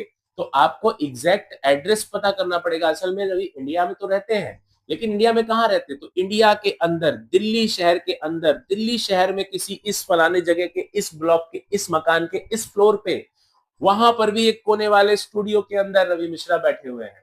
तो इतना बड़ा एड्रेस इंफॉर्मेशन आपको ढूंढना पड़ेगा। ऐसे ही इलेक्ट्रॉन के स्पेस को, इलेक्ट्रॉन के प्रेजेंस को बताना पड़ेगा कि आखिर वो है कहाँ। सिर्फ शेल बोलने से काम नहीं चलेगा, शेल के अंदर भी कुछ होता है जहां पर इलेक्ट्रॉन होता है। वो जगह क्या है, इस जगह को बेटा बोलते हैं ऑर्बिटल्स, जो कि हमारा नेक्स्ट टॉपिक है। very important, orbitals. What is orbitals? So these are the orbitals are the three-dimensional space, three-dimensional space where the probability, where the probability of finding the electron is maximum. भाई electron को किसी ने नहीं देखा, मैंने, आपने, किसी ने नहीं देखा, इसीलिए हम बात हमेशा प्रोबेबिलिटी की करते हैं। तो ऐसी जगह जहां पे इलेक्ट्रॉन के पाए जाने की प्रोबेबिलिटी मैक्सिमम होगी, वही थ्री डायमेंशनल स्पेस ऑर्बिटल होगा। ये कमरा थ्री डायमेंशनल है, स्टूडियो थ्री डायमेंशनल है, मतलब थ्री डायमेंशनल स्पेस में प्रेजेंट होगा, तो हम कहेंगे कि वो ऑर्बिटल्स है। और ऐसे कई ऑर्बिटल्स हैं, जैसे एक है एस ऑर्बिटल, ऐसे ही एक है बेटा पी ऑर्बिटल, ऐसे ही एक है डी ऑर्बिटल, ऐसे ही एक है एफ ऑर्बिटल, और ये चलता रहता है, जी एच आई ये सब बनता है। हम चार मेनली पढ़ेंगे S P D F orbitals के बारे में। तो बात ऑर्बिटल्स की हो रही है, मतलब कि उस जगह की जहां पर इलेक्ट्रॉन सच में पाया जाता है। तो ये बात बिल्कुल अधूरी इंफॉर्मेशन थी कि K shell, L shell, M shell के अंदर इलेक्ट्रॉन रहता है। तो बेटा के शेल के अंदर भी इलेक्ट्रॉन अपने ऑर्बिटल्स में रहता है। अब कहोगे ये बात फिर 9th-10th में क्यों नहीं बताई गई, वहां पे बच्चों को क्यों नहीं समझाया गया? तो अगर वहां ऑर्बिटल्स टीचर्स तुम्हें समझाने लग जाते तो वो भी तुम उसके बाल टीचर्स के नोच लेते, नहीं कहती यार क्या पढ़ा रहा है, कुछ समझ ही नहीं पल्ले पड़ रहा। इसीलिए जीवन में ना स्टेप बाय स्टेप ही चीजें आगे बढ़ती है। जैसे बच्चा छोटा होता है तो उसको सिखाते हैं कि देख बेटा 1 2 3 4 गिनती स्टार्ट होती है ना, नेचुरल नंबर सिखाते हैं। थोड़ा बड़ा होता है तो कहते हैं बेटा नहीं, जीरो से पहले, 1 से पहले जीरो आता है। तो इस तरीके से नंबर वो सीखता है आगे तक। थोड़ा और बड़ा होता है तो उसको कहा जाता है बेटा जीरो से भी छोटे नंबर्स होते हैं, -1 -2 -3, इस टाइप से नंबर स्टार्ट होते हैं। थोड़ा और बड़ा होगा तो कहेंगे 0 और 1 के बीच में भी होता है बेटा, 0.1 0.2, इसके बीच में 5 10 20 जितने नेचुरल नंबर निकाले निकाल लो। यानी जीवन में हर चीज स्टेप बाय स्टेप होता है, तो ऑर्बिटल्स भी स्टेप बाय स्टेप क्यों ना हो, इसीलिए अभी सिखाया जा रहा है 11th के अंदर। तो देखो जो ऑर्बिटल्स है, मैं यहाँ पे कुछ ऑर्बिटल्स के नाम और उसमें आने वाले नंबर्स के बारे में लिखूंगा। तो हम लोग पहला टेबल यहाँ पे बनाएंगे, ऑर्बिटल्स कौन से होते हैं, उसका शेप कैसा होता है ना, फिर उसमें नंबर ऑफ इलेक्ट्रॉन्स कितने आते हैं, इस बारे में बात करेंगे। देखिए सबसे पहला ऑर्बिटल आता है एस ऑर्बिटल, और एस ऑर्बिटल में शेप होता है स्फेरिकल। कैसा शेप होता है? स्फेरिकल, स्फेयर जैसा होता है। इसमें बच्चे दो इलेक्ट्रॉन्स आते हैं, मतलब आप दो से ज्यादा इलेक्ट्रॉन्स नहीं बन सकते। जैसे के शेल में दो ही इलेक्ट्रॉन आते थे, तो असल में वो दो इलेक्ट्रॉन इसी एस ऑर्बिटल में घूमता है। ऐसे ही सेम आता है बच्चे पी ऑर्बिटल, और पी ऑर्बिटल का जो शेप होता है वो होता है डंबल शेप। देखो इस शेप को डंबल शेप कहते हैं, जिम में जाने वाला डंबल होता है ना, वैसे ही डंबल, ऐसे डंबल्स करते हैं, तो वही डंबल शेप हो गया इसका। इसके अंदर आते हैं 6 इलेक्ट्रॉन। सिमिलरली एक ऑर्बिटल होता है जिसको हम लोग कहते हैं डी ऑर्बिटल्स। डी ऑर्बिटल का शेप होता है डबल डंबल, एक डंबल और ये दूसरा डंबल, इसको हमने बोल दिया double dumbbell. This is double dumbbell. ऐसे ही इसमें आते हैं बच्चों 10 इलेक्ट्रॉन्स। एक अगला ऑर्बिटल है एफ ऑर्बिटल, जो हमें पढ़ना है, लेकिन इसका शेप जो है वो डिफाइंड नहीं, हम लोग इसका शेप थोड़ा कॉम्प्लिकेटेड होता है, सो हम इसको बनाते नहीं है।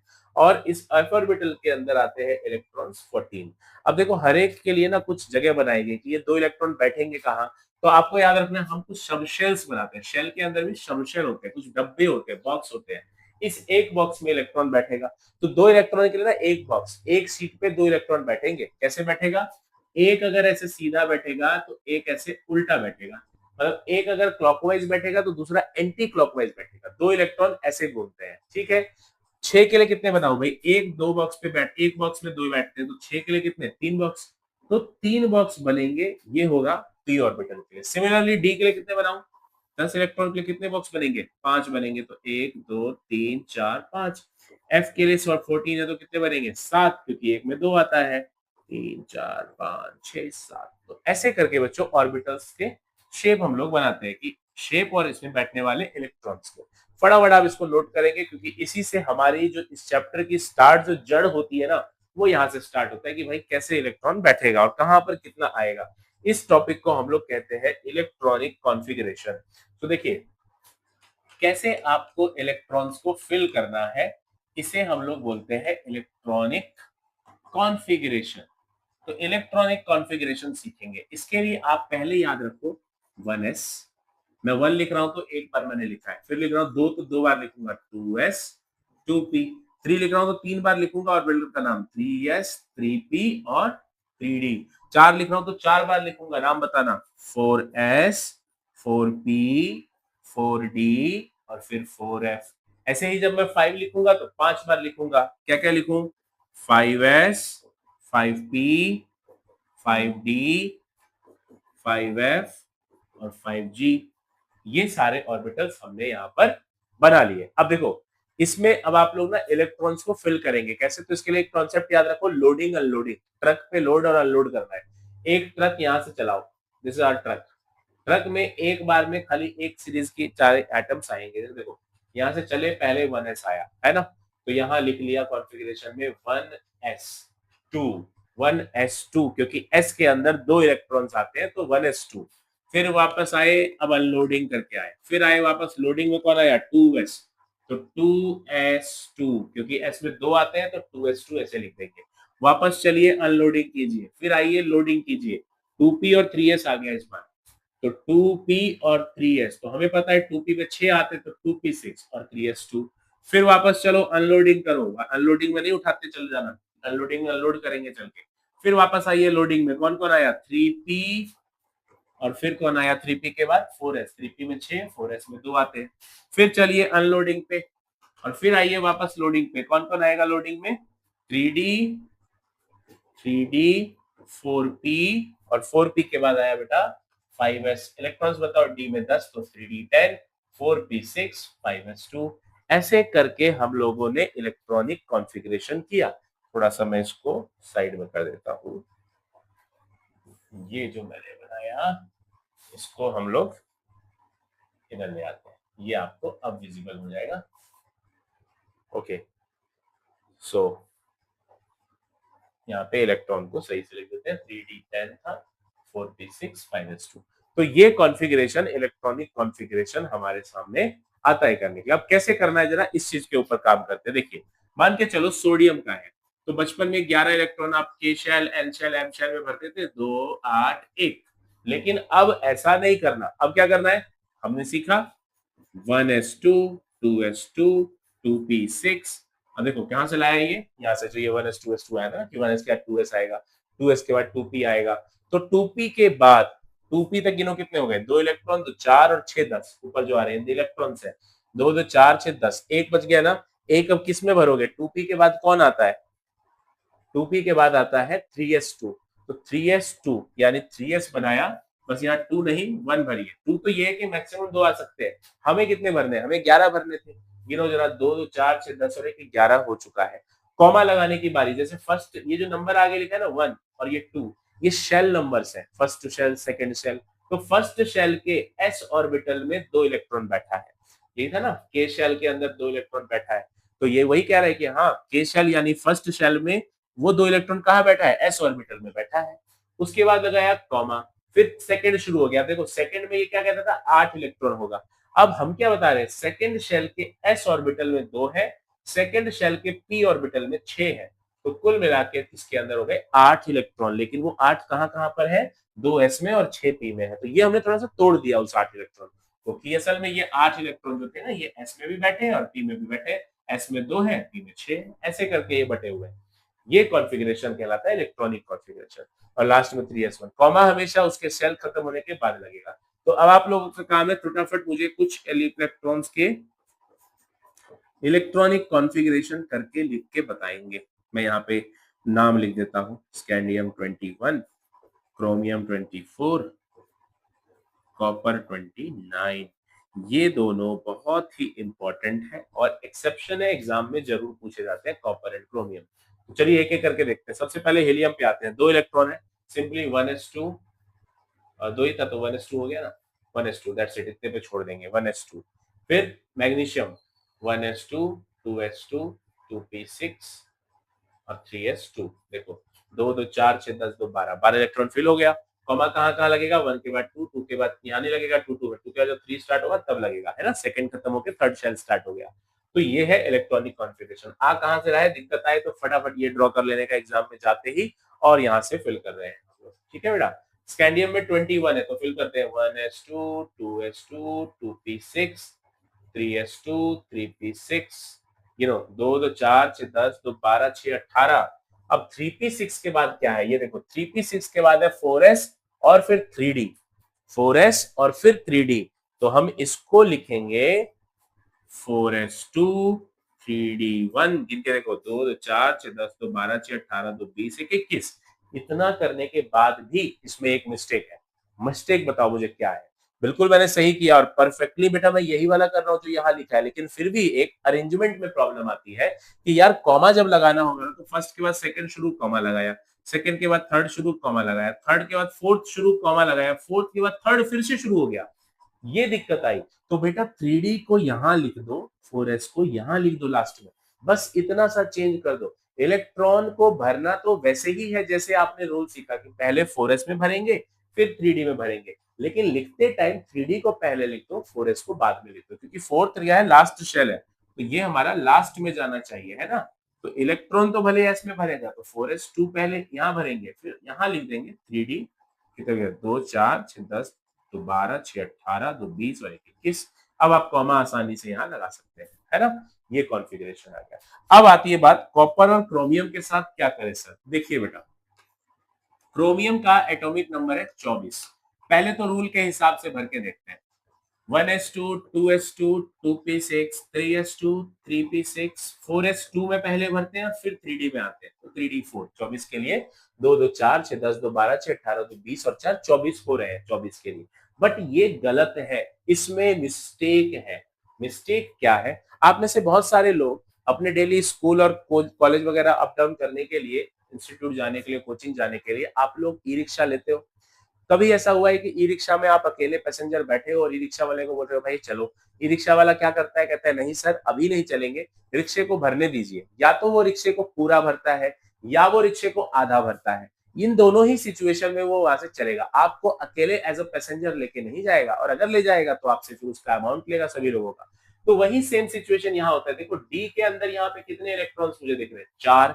डी में सर 4 इलेक्ट्रॉन है, बट हमने क्या पढ़ा था बेटा, डी ऑर्बिटल के अंदर मैक्सिमम इलेक्ट्रॉन कितने होते हैं, 10 होते हैं। तो या तो ये डी रिक्शा वाला जो है ना, ये 10 लोगों को बिठाएगा, या फिर 10 का आधा करो, 10 का आधा होता है 5, यानी या तो ये 5 को बिठाएगा। तो ये क्या कहेगा अपने पड़ोसी रिक्शे वाले को, 4s वाले को, कि यार पड़ोसी रिक्शे वाले अपने दो में से एक बंदा मेरे पास बिठा दे, मेरे आधे हो जाएंगे तो मैं अपनी रिक्शा लेके चला जाऊंगा। तो 4s कहेगा यार मैं तो पूरा भरा हुआ हूँ, मेरे तो एस में 2 लोग बैठते हैं, 2 भरे हुए, मैं अपनी सवारी तुझे क्यों दे दूं। तो जवाब ये कहेगा डी कि भाई एस तेरे पास 2 है, अगर 2 में से एक दे देगा तब भी तेरा हाफ फिल्ड है, आधा भरा हुआ है। आधा भरा पूरा भरा दोनों स्टेबल होता है, तो यार आधे भरे में भी तो स्टेबल है ना, तो है हाँ, इसलिए ये कॉन्फ़िगरेशन एक्सेप्टेबल होगा। यानी सही क्या रहेगा, 1s2 2s2 2p6 3s2 3p6 3d5 4s1। So this is the correct तरीका, करेक्ट तरीका ऐसे करना है। 3D में 5 भर देना है, कहां से आ गया, एस से आ गया। क्यों आया बेटा, यहाँ पे कॉन्सेप्ट याद रखना है हमें, half filled and fully filled, दोनों आधे भरे और पूरे भरे, half filled and fully filled orbitals are more stable, ज्यादा स्टेबल होते हैं, दोनों के दोनों ज्यादा स्टेबल होते हैं। ऐसे ही जब आप कॉपर का भरते हैं, कॉपर का एटॉमिक नंबर है 29, फिल करो 1s2 2s2 2p6 3s2 3p6 3d, पहले पहले 4s में डाल लेते हैं, पहले 4s में आएगा 4s2 3d9। देखो दो दो चार छह 10 दो 12 6 18 दो 20 और 9 29 29 हो गए। लेकिन अगेन डी में 9 है, ये क्या कहेगा भाई एस वाले एक अपना दे दे, तो डी में कितने हो जाएंगे, 10 हो जाएंगे, 4s में 1 हो जाएगा, मतलब फुल्ली फिल्ड ऑर्बिटल बन जाएगा, जो कि इसको ज्यादा स्टेबल बनाएगा। इस तरीके का कॉन्फ़िगरेशन हमें देखने को मिलता है कॉपर के अंदर। तो ये सही तरीका है, ये गलत तरीका है, इसीलिए एग्जाम में ये आता है। यहाँ पर फुल्ली फिल्ड कॉन्सेप्ट लग गया है ना, डी ऑर्बिटल पूरा भर गया, फुल्ली फिल्ड हो गया, क्योंकि ऊपर वाले में हाफ फिल्ड, दोनों ही स्टेबल होते हैं। दैट्स व्हाई ये इस टाइप से कॉन्फ़िगरेशन करना है। आपका घर का काम रहेगा, आप अपने खुद से बेटा घर पे बैठेंगे, तो जब जब आप प्रैक्टिस कर रहे होंगे तो आप हाइड्रोजन से लेकर के जिंक तक, यानी 1 से लेकर के 30 तक के सारे एटॉमिक नंबर के कॉन्फ़िगरेशन लिखेंगे। Hydrogen, helium, lithium, beryllium, boron, ये सब भरेंगे आप। याद होना चाहिए आपको series wise number wise atomic number के साथ, और कॉन्फ़िगरेशन बनाना है, ठीक है? तो ये हम लोग कर सकते हैं। नाउ नेक्स्ट टॉपिक इज, इसके बाद हम क्या पढ़ते हैं? तो इसके बाद हमें पढ़ना है क्वांटम नंबर्स। एक टॉपिक है जिसको कहते हैं क्वांटम नंबर्स। बड़े ध्यान से समझना बच्चे, very important topic of class 11। अच्छे बच्चों को समझ में नहीं आता एक बार में, पर हम गारंटी देते हैं कि एक बार में आपको पंडित बनाएंगे, एक बार में आपको हनुमान जी बनाएंगे, है ना? ध्यान से सुनेंगे। देखो, मान के चलो हम में से किसी के, मेरे ही मान लेते ना, मेरे फादर, मेरा नाम रवि, मेरे फादर मेरे स्कूल जाना चाहते हैं पीटीएम के अंदर, ठीक है? अब पीटीएम में जब मेरे पापा स्कूल जाना चाहते हैं तो वो चलो स्कूल पहुंच गए। अब स्कूल में ना सबसे पहले उनकी मुलाकात किससे होगी? गार्ड से होगी। गार्ड को क्या वो डायरेक्ट ये बोल दे कि मुझे रवि से मिलना है? गार्ड कहेगा भाई कौन रवि? गार्ड कैसे जानेगा, है ना? तो गार्ड को सबसे पहले क्या बताना पड़ेगा? क्लास। तो पापा को बोलना पड़ेगा कि सर, गार्ड सर, मेरा जो बेटा है इस क्लास में रहता है, पढ़ता है। मान लो कि मैं 11th क्लास में पढ़ता हूँ, तो क्लास कौन सी हो गई? 11th class. तो गार्ड बता देगा हाँ जी सर, आप आगे जाइए, फर्स्ट फ्लोर से लेफ्ट ले लो, तीसरा कमरा है 11th क्लास। तो वो आ गए पापा वहां पे 11th क्लास। अब वो क्या देखते हैं कि 11th के ना बहुत सारे सेक्शंस हैं, तो सेकंड इंफॉर्मेशन उसको क्या बताना पड़ेगा पापा को? मुझे उनको बता के क्या आना पड़ेगा? सेक्शन की, भाई पापा मैं ए में हूँ, 11th ए में पढ़ता हूँ। तो सेक्शन ए के अंदर वो आ जाएंगे। अब बताएंगे वो क्लास टीचर को मेरा नाम, कि हाँ भाई मेरा बेटा है रवि, लेकिन अभी भी एक प्रॉब्लम आएगी। दिक्कत क्या? मेरी क्लास में 3 रवि है यार, रवि मिश्रा, रवि शर्मा और रवि कोई और एक और नाम ले लेते हैं, ठीक है, रवि चौधरी। अब ये 3 नाम के बाद तीनों के नाम रवि है, लेकिन तीनों का सब अलग अलग है, टाइटल अलग अलग है। तो पापा का बेटा तो एक मैं ही रवि हूं ना भाई, रवि मिश्रा। तो इन दैट केस पापा को एक ऐसी इंफॉर्मेशन और देनी है जो कि सेपरेट हो, हर रवि का अलग अलग हो, और वो क्या है? Roll number. तो किसी रवि को, किसी बच्चे को ढूंढने के लिए कितने इंफॉर्मेशन की जरूरत पड़ती है? मान लो रोल नंबर 22, हाँ, कितने इंफॉर्मेशन की जरूरत पड़ती है? 4 इंफॉर्मेशन की जरूरत पड़ती है। वैसे ही किसी इलेक्ट्रॉन को ढूंढने के लिए भी बेटा चार चार चार इंफॉर्मेशन की जरूरत पड़ती है। This information is called quantum numbers. कैसे? नाम, जैसे पहले क्लास था तो हम यहाँ पे क्लास बताएंगे कि भाई कौन सा क्लास है, तो सर हमारा है, कौन सा क्वांटम नंबर है? 4 क्वांटम नंबर्स होते हैं। Azimuthal quantum number, azimuthal quantum number, पहला होता है बच्चों principal quantum number, principal quantum number, azimuthal quantum number, magnetic quantum numbers, और लास्ट होता है स्पिन क्वांटम नंबर्स।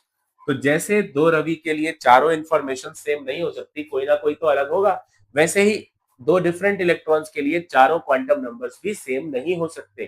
तो what is quantum numbers basically? तो क्वांटम नंबर्स क्या है?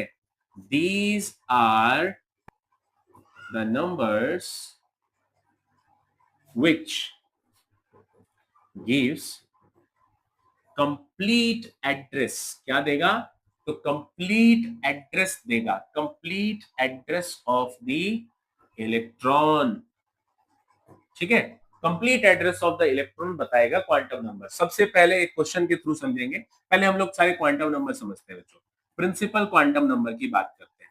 प्रिंसिपल क्वांटम नंबर वो नंबर होता है जो आगे में, जैसे 1s2 2s2 में 1 लगाया तो ये प्रिंसिपल क्वांटम नंबर है, जो शेल नंबर बताएगा कि असल में इलेक्ट्रॉन किस शेल में घूम रहा है। फॉर एग्जाम्पल मैंने लिख दिया 2s2, तो ये सेकंड आगे लिखा है ना, मतलब मेरे प्रिंसिपल क्वांटम नंबर की वैल्यू 2 होगी। प्रिंसिपल क्वांटम नंबर का सिंबल n होता है, तो n की वैल्यू 2 होगी। ध्यान रखना n कभी जीरो नहीं हो सकता, n कभी भी जीरो नहीं हो सकता, ध्यान रखेंगे।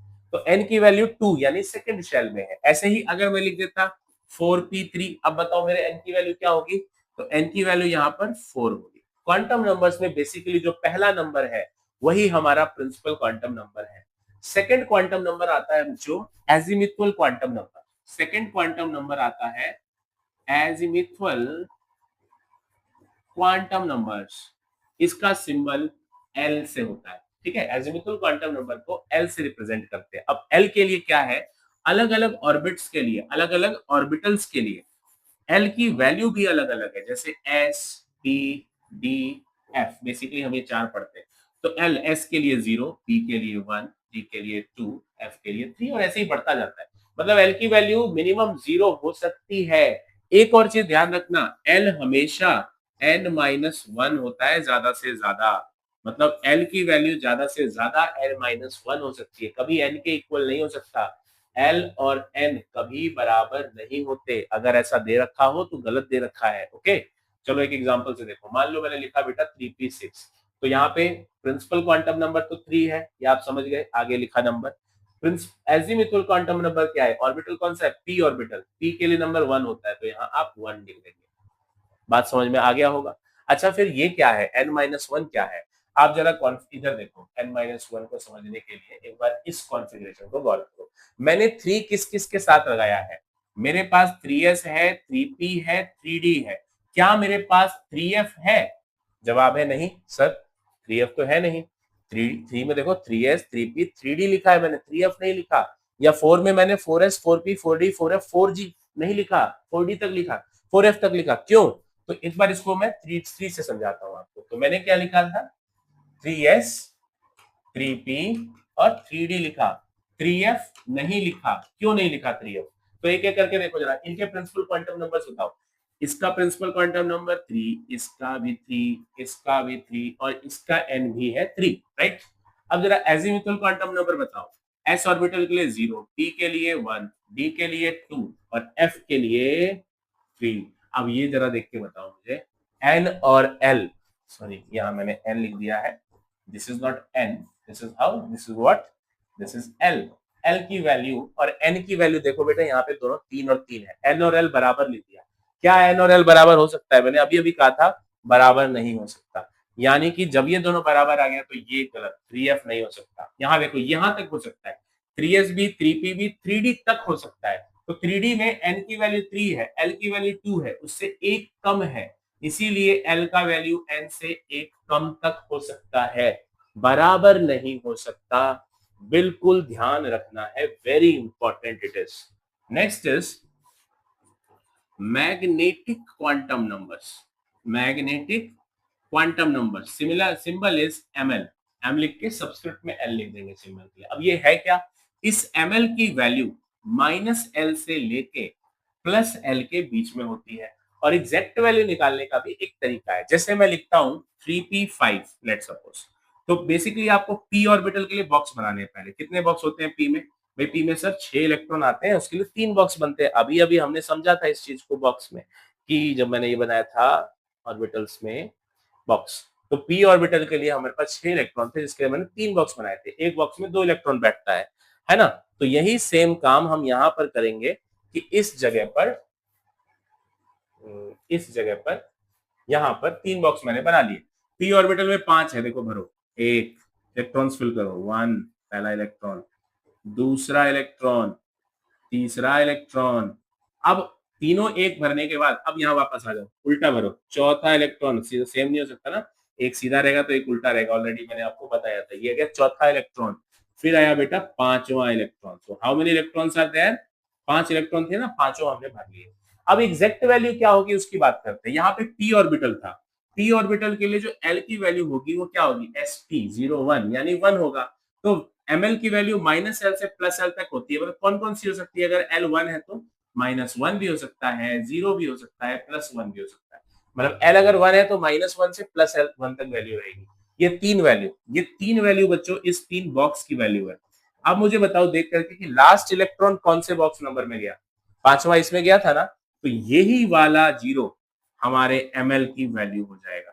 ml is 0। अंडरस्टूड? एक बार और समझते हैं एक एग्जांपल से, सब क्लियर हो जाएगा। एक एक करके देखते चलना है। 3d6, तो n तो 3 है, l कितना है? sp d के लिए 2 होता है, 2 होता है, राइट। l की वैल्यू 2 हो गई d ऑर्बिटल के लिए। कितने बॉक्स बनेंगे बताओ? पहले तो ये बताओ, 2 है अगर l, तो ml की वैल्यू कहां से कहां होनी चाहिए? -2 से लेके +2 तक। नंबर लाइन पे सोचो कि -2 से अगर +2 तक होता तो नंबर लाइन में मुझे क्या क्या आता? उसमें नंबर लाइन पे आता बच्चों -2, -1, 0, +1 और +2। मतलब मैं यहाँ पे 5 बॉक्स बनाता, पांचों बॉक्स का अपना अपना नंबर मेरे सामने लिखा हुआ है। अब मैं इलेक्ट्रॉन फिल करूंगा। How many electrons are there? 6, 1 2 3 4 5 and then 6। छठा इलेक्ट्रॉन -2 में आया, मतलब आपकी ml की वैल्यू -2। आई होप आपको ये क्लियर हुआ होगा बड़े अच्छे तरीके से।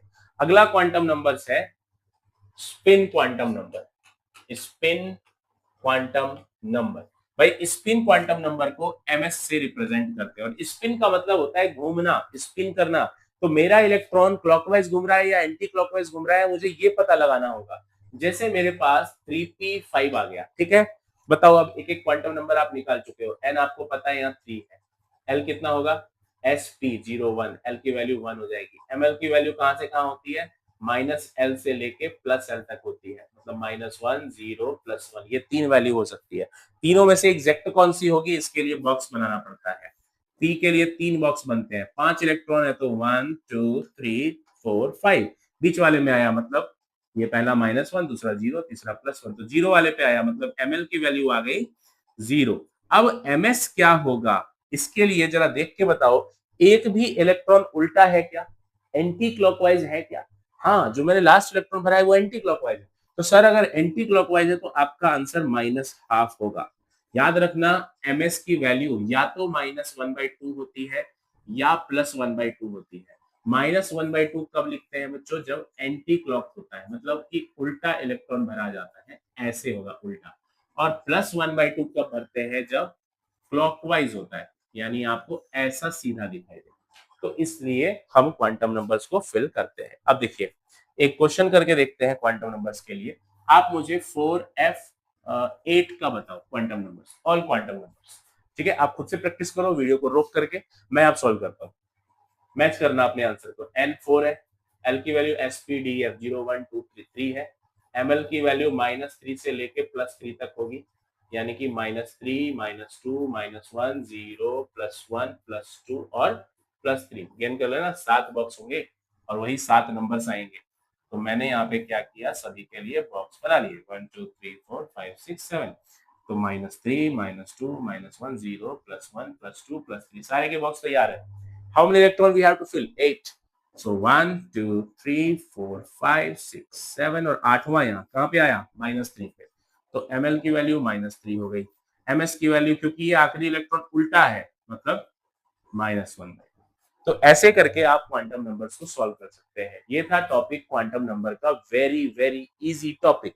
बेटा, तो अभी हम इसी टॉपिक पर एक क्वेश्चन करने वाले हैं आपकी एनसीईआरटी का। It is very important question, जो कि कई बार एग्जाम में आपसे पूछा जाता है। देखो, क्वेश्चन नंबर 30 आपकी एक्सरसाइज का है। ये क्वेश्चन क्या कहता है कि explain giving the reasons which of the following set of quantum numbers are not possible. मतलब जो जो यहाँ पे वैल्यूज दी गई है, इनमें से ऐसी कौन कौन सी वैल्यूज है जो कि पॉसिबल नहीं है एक क्वांटम नंबर्स के लिए। तो जरा देखते हैं। सबसे पहले देखो, फर्स्ट पार्ट में उसने क्या करा हुआ है।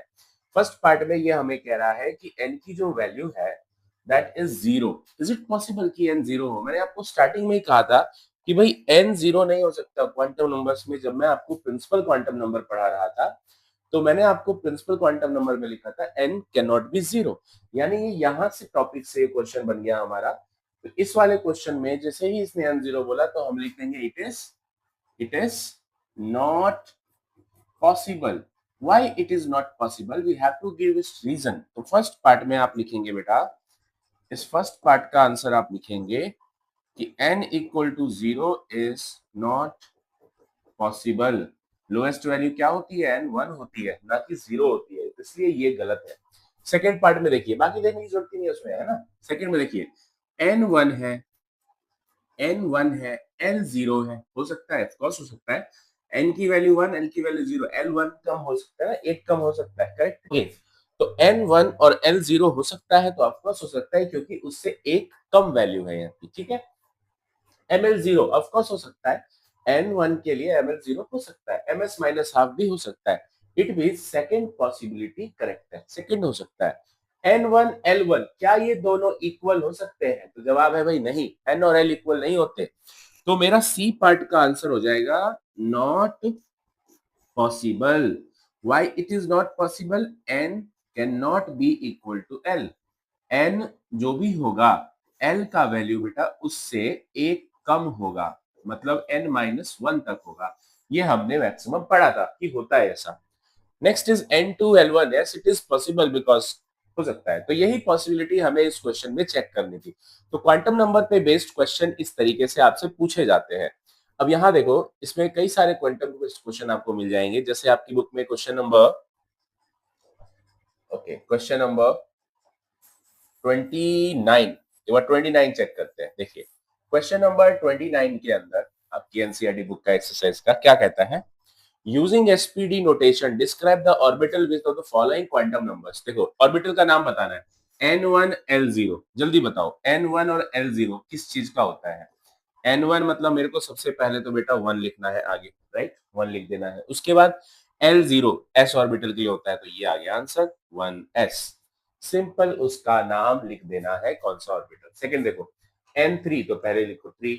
L1 किसके लिए होता है, S के लिए 0, P के लिए 1, तो 3P है ना, ये हो गया हमारा आंसर। इसका बताओ 4 2 लिखा हुआ है N4L2, तो 4L2 किसके लिए होता है, SPD 0 1 2, D ऑर्बिटल के लिए 2 होता है, तो यहाँ लिख देंगे D, 4D is the answer. And next one N4L3, यानी 4 और L3 S0 1 2 3 SPDF, F orbital यानी कि 4F। इस टाइप से हम इसके क्वेश्चंस को कवर करते हैं। एनसीईआरटी में सारे बेसिक क्वेश्चंस दे रखे हैं, जो जो तरीके से एग्जाम में आपके आ सकता है वो सारी चीजें हैं यहाँ पे। सो यू कैन यूज, आप यहाँ के जो भी 4-5 ऊपर के क्वेश्चन है ना 24 से लेके 30 तक, ये आप लोग खुद से बनाएंगे and you can solve all this, very easy to solve. कोई मुश्किल ऐसा नहीं आएगा आप लोग सॉल्व करने में, it will be solve very easily. Okay, so we proceed on the next topic. Our next topic is, हमारा जो नेक्स्ट टॉपिक है बेटा वो ये कि हम लोग बात करते हैं अनसर्टेनिटी प्रिंसिपल की। एक प्रिंसिपल आया जिसको कहते हैं हाइजेनबर्ग अनसर्टेनिटी प्रिंसिपल। देखो हमारे टॉपिक एनसीईआरटी के सीरीज के अकॉर्डिंग नहीं होंगे, मेरा अपना एक पढ़ाने का तरीका है। मेरे तरीके में और एनसीईआरटी के तरीके में देयर इज अ डिफरेंस। हम लोग एक स्टेप बाय स्टेप चलते हैं, ठीक है, और इस स्टेप बाय स्टेप के अंदर जो है सीरीज में जो उसमें आता है वैसा नहीं होगा, बुक की तरह नहीं होगा, बुक से बिल्कुल अलग होगा। और आप इसी तरीके के सीरीज में पढ़ेंगे जैसा मैं आपको पढ़ा रहा हूँ। हाइजेनबर्ग पे एग्जाम में न्यूमेरिकल्स आता है, तो हम लोग उसको भी देखेंगे। Heisenberg uncertainty principle, so we will discuss it now. Heisenberg uncertainty principle, देखो बहुत बेसिक सा प्रिंसिपल है। अगर मैं आपको बोलूं कि बेटा तुम्हें 2 टास्क एक साथ करने हैं, ठीक है, टास्क क्या है, आपको खाना भी खाना है और दौड़ते भी रहना है। अब मुझे बताइए क्या 100% आप पूरा खाना खा सकते हैं बिना जमीन पे गिराए, दौड़ना भी है और खाना भी है, तो जवाब है नहीं। 2 टास्क एक साथ पॉसिबल नहीं है। यही आइजनबर्ग ने देखा कि एक इलेक्ट्रॉन के लिए 2 काम एक साथ पॉसिबल नहीं है।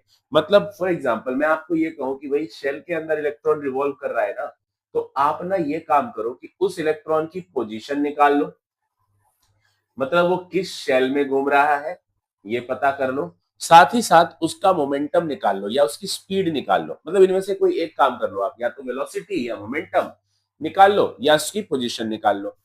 तो आप क्या करोगे, आप इलेक्ट्रॉन तो दिखता नहीं किसी को यार, पोजीशन पता करने के लिए एक मेथड होता है जिसे इलेक्ट्रोस्कोपी मेथड कहते हैं।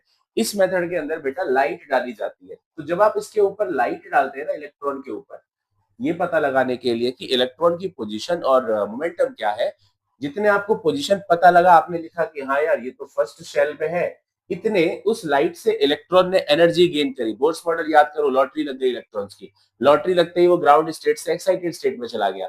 अब वी नो डोंट नो कि वो किस शेल में भाग चुका है ना, हमें उसका शेल नंबर नहीं पता। अब वो किस शेल में भाग गया वी डोंट नो, तो हम उसका मोमेंटम कैसे निकाले भाई, मोमेंटम पता करने से पहले ही तो वो भाग लिया। दैट्स वाई आप दोनों चीजें एक साथ नहीं निकाल सकते। अगर आपने पहले मोमेंटम निकाल लिया होता तो फिर जंप करके किसी और शेल में चला गया, आप पोजीशन नहीं पता। तो दोनों चीजें 100% एक्यूरेसी के साथ निकालना पॉसिबल नहीं है। There will be some error if you identify position and momentum at the same time or simultaneously.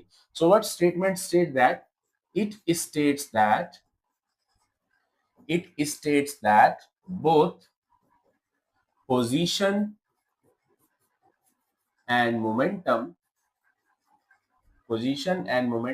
of An electron is cannot cannot cannot be find simultaneously with accuracy. Accuracy के साथ नहीं निकाल सकते, there will be some error. और इस error के लिए इसने एक फॉर्मूला दिया बच्चों, delta X into delta P greater than equal to H upon 4 pi. अब इसको समझो क्या है। डेल्टा एक्स का मतलब होता है अनसर्टेनिटी इन पोजीशन, मतलब कि पोजीशन में जो एरर आएगा, जो भी निकाला होगा उसमें कुछ ना कुछ तो एरर होगा, जरूरी नहीं कि एग्जैक्ट करेक्ट होगा, तो ये अनसर्टेनिटी इन पोजीशन होगा। डेल्टा पी क्या होगा, तो this is uncertainty in momentum होगा, अनसर्टेनिटी इन मोमेंटम होगा। ऐसे ही ये जो h है, this is planks constant, Planck's constant. 4 पाई तो आप कांस्टेंट जानते ही हो। मतलब जो दोनों एरर आएंगे ना पोजीशन और मोमेंटम में, उसका जो प्रोडक्ट होगा वो बड़ा आएगा h अपॉन 4 पाई से, मतलब इस एरर से ज्यादा वैल्यू आएगी। भाई न्यूमेरिकल करते थे हम ग्रेटर देन नहीं लेते, इक्वल का निशान लगा के सॉल्व करते हैं, बट स्टिल आपको याद ये रखना है कि दोनों के दोनों एक साथ निकाले नहीं जा सकते, मोमेंटम एज वेल एज इसकी पोजीशन। फटाफट इसको नोट करिए and then we will solve a numerical on it. Uncertainty principle करने के बाद हम उसके ऊपर एक न्यूमेरिकल करते हैं। अब न्यूमेरिकल जरा गौर से पढ़ेंगे। ए golf ball has a mass of 40 gram and a speed of 45 meter per second. If the speed can be measured within accuracy of 2%, calculate uncertainty in position. देखो ये क्वेश्चन सिर्फ क्वेश्चन नहीं है, आपकी एनसीईआरटी बुक का question जरूर है, लेकिन आप इसमें एक चीज गौर करो बेटा, ये जो हाइजेनबर्ग ने प्रिंसिपल दिया था, ये किस चीज के लिए दिया था? इलेक्ट्रॉन के लिए। इलेक्ट्रॉन कैसी क्वांटिटी है जिसको तुम देख नहीं सकते, एक ऐसी चीज है, मतलब कि माइक्रोस्कोपिक चीज है। लेकिन अब ये लॉ किस पे लगा रहा है? वो क्वेश्चन किस पे दिया है? गोल्फ बॉल जो दिखता है मैक्रोस्कोपिक। मतलब ये हुआ, ये क्वेश्चन आपको ये समझाना चाह रहा है कि अनसर्टेनिटी प्रिंसिपल जो हाइजेनबर्ग का है, वो माइक्रोस्कोपिक और मैक्रोस्कोपिक दोनों ऑब्जेक्ट्स के लिए वैलिड है, मतलब दोनों जगह लगता है, ये हर जगह लगता है ये लॉ, है ना। तो इस क्वेश्चन में उसने कहा कि गोल्फ बॉल का मास 40 ग्राम है। चलिए वन बाय वन डेटा लिख लेते हैं। Mass is 40 gram. प्रॉब्लम ये है बेटा, ग्राम में छोड़ नहीं सकते, हर एक चीज हमें ऐसा यूनिट में लेनी होती है, तो कन्वर्ट इन किलोग्राम। तो 40 को डिवाइड कर दिया 1000 से, 0 से 0 गया 0.04, ये हमारा किलोग्राम में आंसर आया। देन ये कह रहा है कि इसकी स्पीड है 45 मीटर पर सेकेंड। नाउ चेक करो, अगर इस स्पीड को मैं लिखूं 45 मीटर पर सेकेंड, लेकिन बेटा मुझे स्पीड तो चाहिए नहीं, मुझे क्या चाहिए होता है? डेल्टा पी, मोमेंटम का चेंज, है ना, तो उसके लिए मुझे वेलोसिटी चेंज चाहिए। तो यहां उसने एरर दे दिया, देखो measured accuracy of 2%। What does it means कि 2% का एरर आता है उसकी वेलोसिटी यानी उसकी स्पीड में। तो मतलब डेल्टा वी जो निकलेगा ना, वो 45 का 2% निकलेगा। मतलब आपको ये लगा लिखना है कि delta V is 2% of V. अब बताओ कैसे सॉल्व करो इसको। 2% हटाने के लिए 100 से डिवाइड, ऑफ का मतलब मल्टीप्लाई, वी का वैल्यू ले दिया 45। भाई 45 इंटू 2 हो गया बेटा 90, 90 बाई 100, दो एक जीरो से काटो, 9/10 यानी 0.9 मीटर पर सेकेंड। ये आपके पास डेल्टा वी आ गया। अब आपके पास डेल्टा वी आ गया। अब आप अप्लाई करिए हाइजेनबर्ग का formula. What is the formula? Delta X dot delta P is equals to H upon 4 pi. मैंने कहा था आपको ग्रेटर का निशान न्यूमेरिकल करते टाइम नहीं लेंगे, इक्वल लेंगे। निकालना क्या है क्वेश्चन में? अनसर्टेनिटी इन पोजीशन, मतलब डेल्टा एक्स चाहिए, तो डेल्टा एक्स को अपने पास रखो। Delta P, what is P? Mass into velocity को पी बोलते हैं, मोमेंटम बोलते हैं, तो वो लिख दिया मैंने। भाई देखो डेल्टा मतलब चेंज, मास तो चेंज होगा नहीं बेटा, मास को निकालो डेल्टा से बाहर, बच गया डेल्टा वी। अब आपको जो जो वैल्यू पता है ना वो डालो। डेल्टा एक्स मुझे निकालना है, बाकी सबको उधर भेज देता हूँ। H upon 4 pi into M into delta V. h की वैल्यू 6.626 10 की पावर -34 डिवाइड बाय 4, पाई की वैल्यू 3.14, m की वैल्यू, मास ऑफ बॉल कितना था बेटा? 45 ग्राम को मैंने 40 ग्राम को 0.04 किलोग्राम किया था। डेल्टा v का value 0.9। Just we have to calculate this and we will get the answer, and the answer is 1.46 10 की पावर -33 मीटर। आप इसको निकाल करके चेक कर सकते हैं, मैं तो डायरेक्ट आपकी एनसीईआरटी वाली वैल्यू लिख दी है, वो आएगा ऐसे ही। तो ये बेटा प्रोसेस है इस न्यूमेरिकल को सॉल्व करने का, और इस तरीके की किसी भी न्यूमेरिकल को सॉल्व करने का जो हाइजेनबर्ग पे बेस्ड होता है, ठीक है। तो ध्यान रखना, this formula can be applicable on microscopic as well as on macroscopic particle also. तो ये था आपका हाइजेनबर्ग अनसर्टेनिटी प्रिंसिपल। बढ़ते हैं अपने नेक्स्ट टॉपिक की तरफ। हाइजेनबर्ग अनसर्टेनिटी के बाद एक टॉपिक है जिसको हमने पीछे पढ़ा था। एक टॉपिक हमने पढ़ा था हाइड्रोजन लाइन एमिशन स्पेक्ट्रम, जो मैंने आपको बोर्ड्स के मॉडल में बताया। हाइड्रोजन लाइन एमिशन स्पेक्ट्रम जो हमने टॉपिक अभी कवर किया था बोर्ड्स के टाइम पे। तो model says Lyman Balmer Pascal Brackett Pfund there are some lines, जैसे कि ये है बेटा कि Lyman Balmer Pascal Brackett Pfund और हमफ्री, ये कब लाइनें हमें नजर आई थी हाइड्रोजन लाइन में। क्या हो यदि हमसे सवाल ये पूछा जाए कि भाई कोई लाइमन से बाल्मर में या बाल्मर से लाइमन में गिर रहा है तो उसकी फ्रीक्वेंसी बताओ या उसका वेवलेंथ बताओ। ऐसे न्यूमेरिकल हमारे सामने अक्सर आ जाते हैं। तो ऐसे न्यूमेरिकल को हमें टैकल कैसे करना है, now we will solve that. हम उसको सॉल्व करने की कोशिश करेंगे। देखो कैसे सॉल्व करना है अगर कोई क्वेश्चन इस टाइप का आ जाए। तो इसके लिए आपको एक फॉर्मूला याद रखना है बच्चे, new bar. What is new bar? New bar is 1 by lambda. Lambda मतलब वेवलेंथ और न्यू बार को बोलते हैं वेव नंबर। वेव नंबर का मतलब होता है 1 सेंटीमीटर में कितने वेव आए। जैसे बेटा एक वेव ऐसे चलता है, हाँ मान लो मैंने कहा कि यहाँ से लेके यहाँ तक 1 सेंटीमीटर का डिस्टेंस है और आपसे मैं वेव नंबर पूछ रहा हूँ। तो आप देखो एक वेव यहाँ से लेके यहाँ तक खत्म हुआ, एक, फिर दूसरा यहाँ तक और ये आधा, तो 2.5। मतलब आपका वेव नंबर का वैल्यू यहाँ पे 2.5 है। ऐसे करके निकलता है वेव नंबर कि कितना वेव 1 सेंटीमीटर के अंदर आ रहा है। अंडरस्टूड? तो ऐसे आप इसको निकाल सकते हैं। नाउ क्वेश्चन हमारा ये कि वेव नंबर हम लोग निकाले कैसे, न्यूमेरिकल वैल्यू कैसे कैलकुलेट करें। तो इसके लिए फॉर्मूला दिया रेडबर्ग ने 109677 1 upon n1 square minus 1 upon n2 square. यहाँ पे ध्यान रखना है हमें कि n2 हमेशा n1 से बड़ा होगा और इसका आंसर पर सेंटीमीटर में आएगा वेव नंबर का। ये हमारा फॉर्मूला है जो हम क्वेश्चन करते टाइम अप्लाई भी करेंगे। अंडरस्टूड?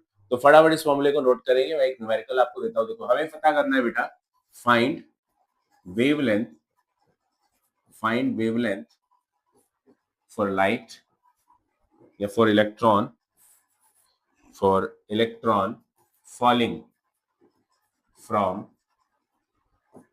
पास्चन सीरीज, पास्चन से टू लाइमन सीरीज। लाइमन में गिरा है, ठीक है, पास्चन से लाइमन में गिरा है तो उसका वेवलेंथ मुझको चाहिए। ये हमारा सवाल है, क्वेश्चन है। सिंपल क्वेश्चन ने बता दिया कौन से सीरीज से कौन से में गिरा। अब बात आता है भाई N1 और N2 किसको लिया जाए। तो मैंने आपको ऊपर लिख के दिया है हमेशा N2 बड़ा होना चाहिए। अब बताओ Lyman Balmer Pascal Brackett Pfund Humphrey, ये लाइंस हमने पढ़ी थी। इनमें पास्कल और लाइमन में सबसे ज्यादा कौन बड़ा है? पास्कल बड़ा है। लाइमन तो पहले नंबर पे है तो लाइमन से स्टार्ट होता है, यानी N1 तो 1 है। N2 क्या होगा? पास्कल, लाइमन बाल्मर पास्कल तीसरे नंबर पे, तो N2 इज 3। आपको वो नंबर देखना है कि कौन से नंबर पे आ रहा है मेरा, है ना। तो ध्यान रखना है हमें इस नंबर्स के लिए। मैं यहाँ पर ये नंबर आपको मेंशन कर देता हूँ कि 1 2 3 आप कब लेंगे। तो जो हमने ये लाइमन बाल्मर पढ़ा था, इसमें ये जो लाइमन है इसके लिए N1 की वैल्यू 1 रहेगी और N2 की वैल्यू क्या हो सकती है? तो 2 से, 3 से, 4 से, 5 से, कहीं से भी गिर सकता है ऊपर से, है ना। बाल्मर के लिए N1 की वैल्यू 2 होगी क्योंकि सेकंड सीरीज है और N2 की वैल्यू फिर 2 से ऊपर यानी 3 हो सकता है, 4 हो सकता है, 5 हो सकता है, कहीं से भी गिर सकता है। पास्कल के लिए N1 का वैल्यू 3 होगा और N2 का वैल्यू इसके ऊपर यानी 4 5 6 कुछ भी हो सकता है। ब्रैकेट का वैल्यू N1 इक्वल टू 4 होगा लेकिन N2 का वैल्यू क्या होगा? 4 से ऊपर 5 6 7 जो भी आप लो आगे तक। ऐसे ही फंड हो गया N1 इक्वल टू 5 और N2 इक्वल टू 5 से ऊपर 6 7 8 एंड डैश डैश डैश। हम free N1 is 6 and N2 is 6 से ऊपर 7 8 9 जो भी इसके ऊपर सीरीज होती है। तो ऐसे करके ये सारे नंबर्स हम लोग यूज करते हैं न्यूमेरिकल के अंदर। तो अभी हमने लाइमन के लिए N1 1 ले लिया है और क्योंकि पास्कल से गिर रहा है तो मुझे क्या लेना पड़ेगा? 1 से बड़ा। पास्कल तीसरे नंबर पर, तो ये मैंने वैल्यू लिया पास्कल के 3। तो ये हमने बेटा यहाँ पर न्यूमेरिकल में हमारे पुट करा वैल्यू की जगह पर, ठीक है। अब देखो क्वेश्चन में लगाते हैं formula 1 by lambda is equals to क्या है? 1 बाय लैम्डा भाई 109677। इस नंबर को रेडबर्ग कांस्टेंट भी कहते हैं। रेडबर्ग क्योंकि उसी का दिया हुआ फॉर्मूला है तो रेडबर्ग कांस्टेंट के नाम से जानते हैं 109677 को। So this is 109677 1 upon n1 square और n1 is 1 minus 1 upon n2 square मतलब 3 square. Just we have to solve this and we will get the answer. भाई 1 upon 1 minus 1 upon 3 का स्क्वायर 9। जब आप इसको एलसीएम लेंगे बच्चों तो ये आएगा 9 आएगा और ऊपर आएगा 9 minus 1 8। 8/9। जब हम इसको कैलकुलेट करते हैं, पहले देखो ये 1/λ है, मुझे तो लैम्डा चाहिए ना, रेसिप्रोकल कर दो, 9 ऊपर आ गया, 109677 और 8 नीचे चला गया, है ना, रेसिप्रोकल कर दिया वेवलेंथ निकालने के लिए। Now we will calculate this. Calculation के लिए हम लोग कैलकुलेटर यूज कर लेते हैं, कैलकुलेटर से थोड़ा ज्यादा इजी हो जाएगा करना। So the calculator has 9 divide by, उसको मुझे डिवाइड किससे करना है बेटा, 109677 से डिवाइड करना है and then divide by 8। We will get answer is 0.00001025।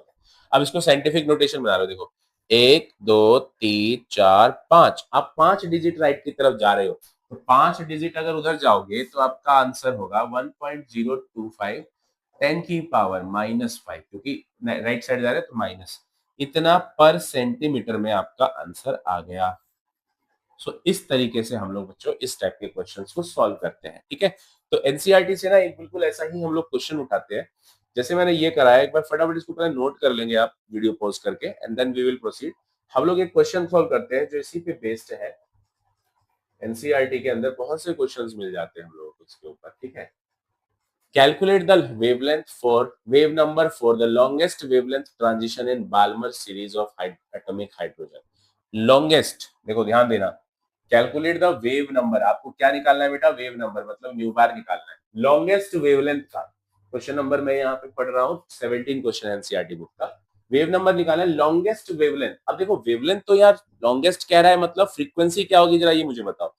Frequency और वेवलेंथ में इनवर्स रिलेशन होता है, हमारा फॉर्मूला होता है nu is equals to C by lambda. भाई सी तो स्पीड ऑफ लाइट है जो कि कांस्टेंट रहती है, लेकिन न्यू के बढ़ने से वेवलेंथ घटता है, इनवर्स रिलेशन होता है।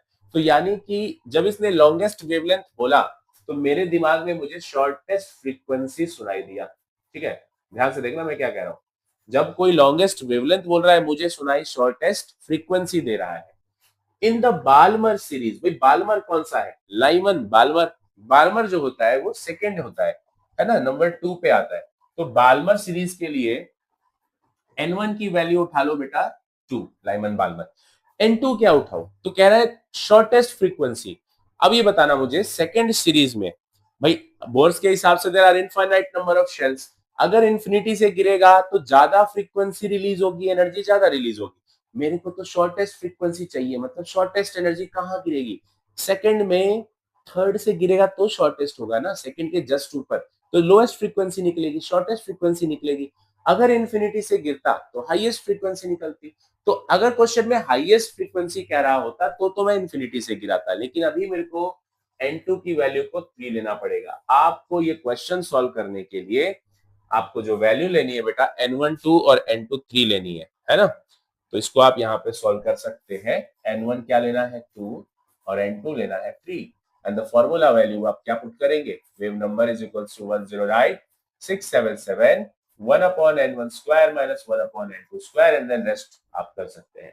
तो इस टाइप से इन सवालों को किया जाता है, very easy to solve, not very difficult question, मतलब चैप्टर बहुत आसान है, बशर्ते हम एक से एक टॉपिक को ना लाइन बाय लाइन समझते जाए।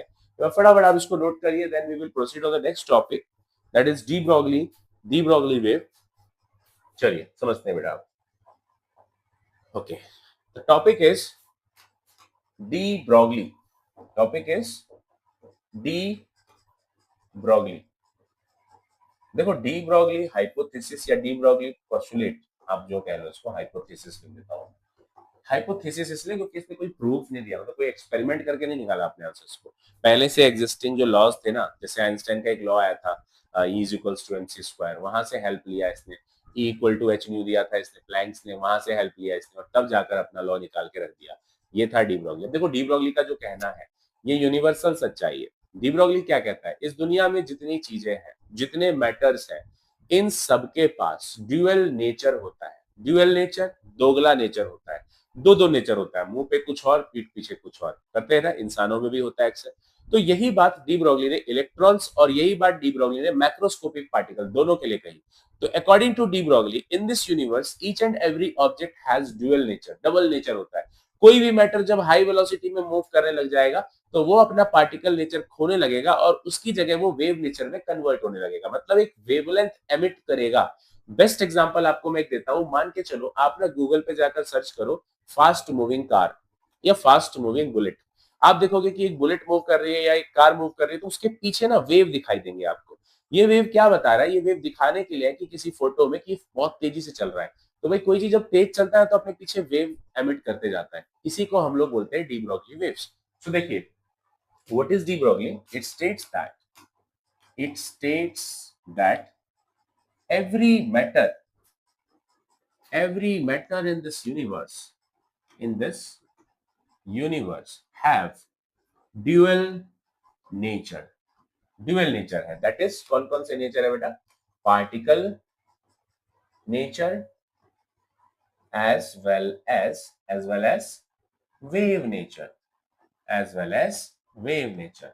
every particle या every matter when move with high velocity it emits, ये अपने अंदर से emit करेगा, it emits waves of wavelength। किस फॉर्मूले का यूज होगा? तो देखो, डी ब्रॉगली ने बोला h/mv लैम्डा, मतलब वेवलेंथ जो होगा डी ब्रॉगली का that is h/mv, lambda equals to h/mv। सवाल है आया कहां से ले आया ये? देखो, आप एग्जिस्टिंग फॉर्मूला आपको मैं बताता हूँ ये आया कहां से। आप लोगों को आइंस्टाइन का रिलेशन पता है, E इक्वल टू mc², ये रिलेशन आइंस्टाइन ने दिया। दूसरा रिलेशन एक प्लैंक्स ने दिया, E इक्वल टू hν। बात तो दोनों एनर्जी की कर रहा है ना, तो डी ब्रॉगली ने क्या करा, इसके mc² को और इसके hν को इक्वल पुट कर दिया। बोला जब बात दोनों सेम ही है तो इक्वल ही कर दो, दोनों एनर्जी ही तो है। तो न्यू को लिखा c/λ and this side mc² है। देखो एक c से एक c कट गया, h/λ is equal to mc। अब आप लैम्डा को ले चलिए इस तरफ तो h/mc हो गया। एंड आप देखिए c स्पीड ऑफ लाइट से तो हर चीज मूव करती नहीं है, तो हम लोगों ने क्या करा भाई, मतलब डी ब्रॉगली ने क्या करा, इस स्पीड ऑफ लाइट को रिप्लेस करके नॉर्मल वेलोसिटी लिख दिया। तो ये रिलेशन बन गया डी ब्रॉगली वेवलेंथ का relation, lambda equals to h/mv। तो जहां पर भी कोई मैटर, कोई पार्टिकल हाई वेलोसिटी से मूव करता है तो वो अपने साथ एक वेव एमिट करता है, जो कि वेव जो एमिट हुआ है ये वेव एक वेवलेंथ जनरेट करेगा that is equals to h/mv। अब यहाँ गौर करने वाली बात यह है कि वेवलेंथ मास के इनवर्स रिलेशन है, मतलब जितना भारी ऑब्जेक्ट होगा ना उसका वेवलेंथ उतना ही स्मॉल होगा। जैसे 11th में एक बहुत फेमस क्वेश्चन है, कई बार स्कूल में पूछा जाता है कि एक कार है और एक ट्रक है बेटा, दोनों चीजें ना सेम वेलोसिटी से चल रहा है, मतलब ट्रक भी उसी स्पीड से चल रहा है जिस स्पीड से कार चल रहा है, लेकिन कार की वेव हमें नजर आती है लेकिन ट्रक की वेव हमें नजर नहीं आती। क्या कारण है? तो सिंपल सा मास का कॉन्सेप्ट है, किसका मास ज्यादा होगा? वजन ज्यादा होगा ट्रक का।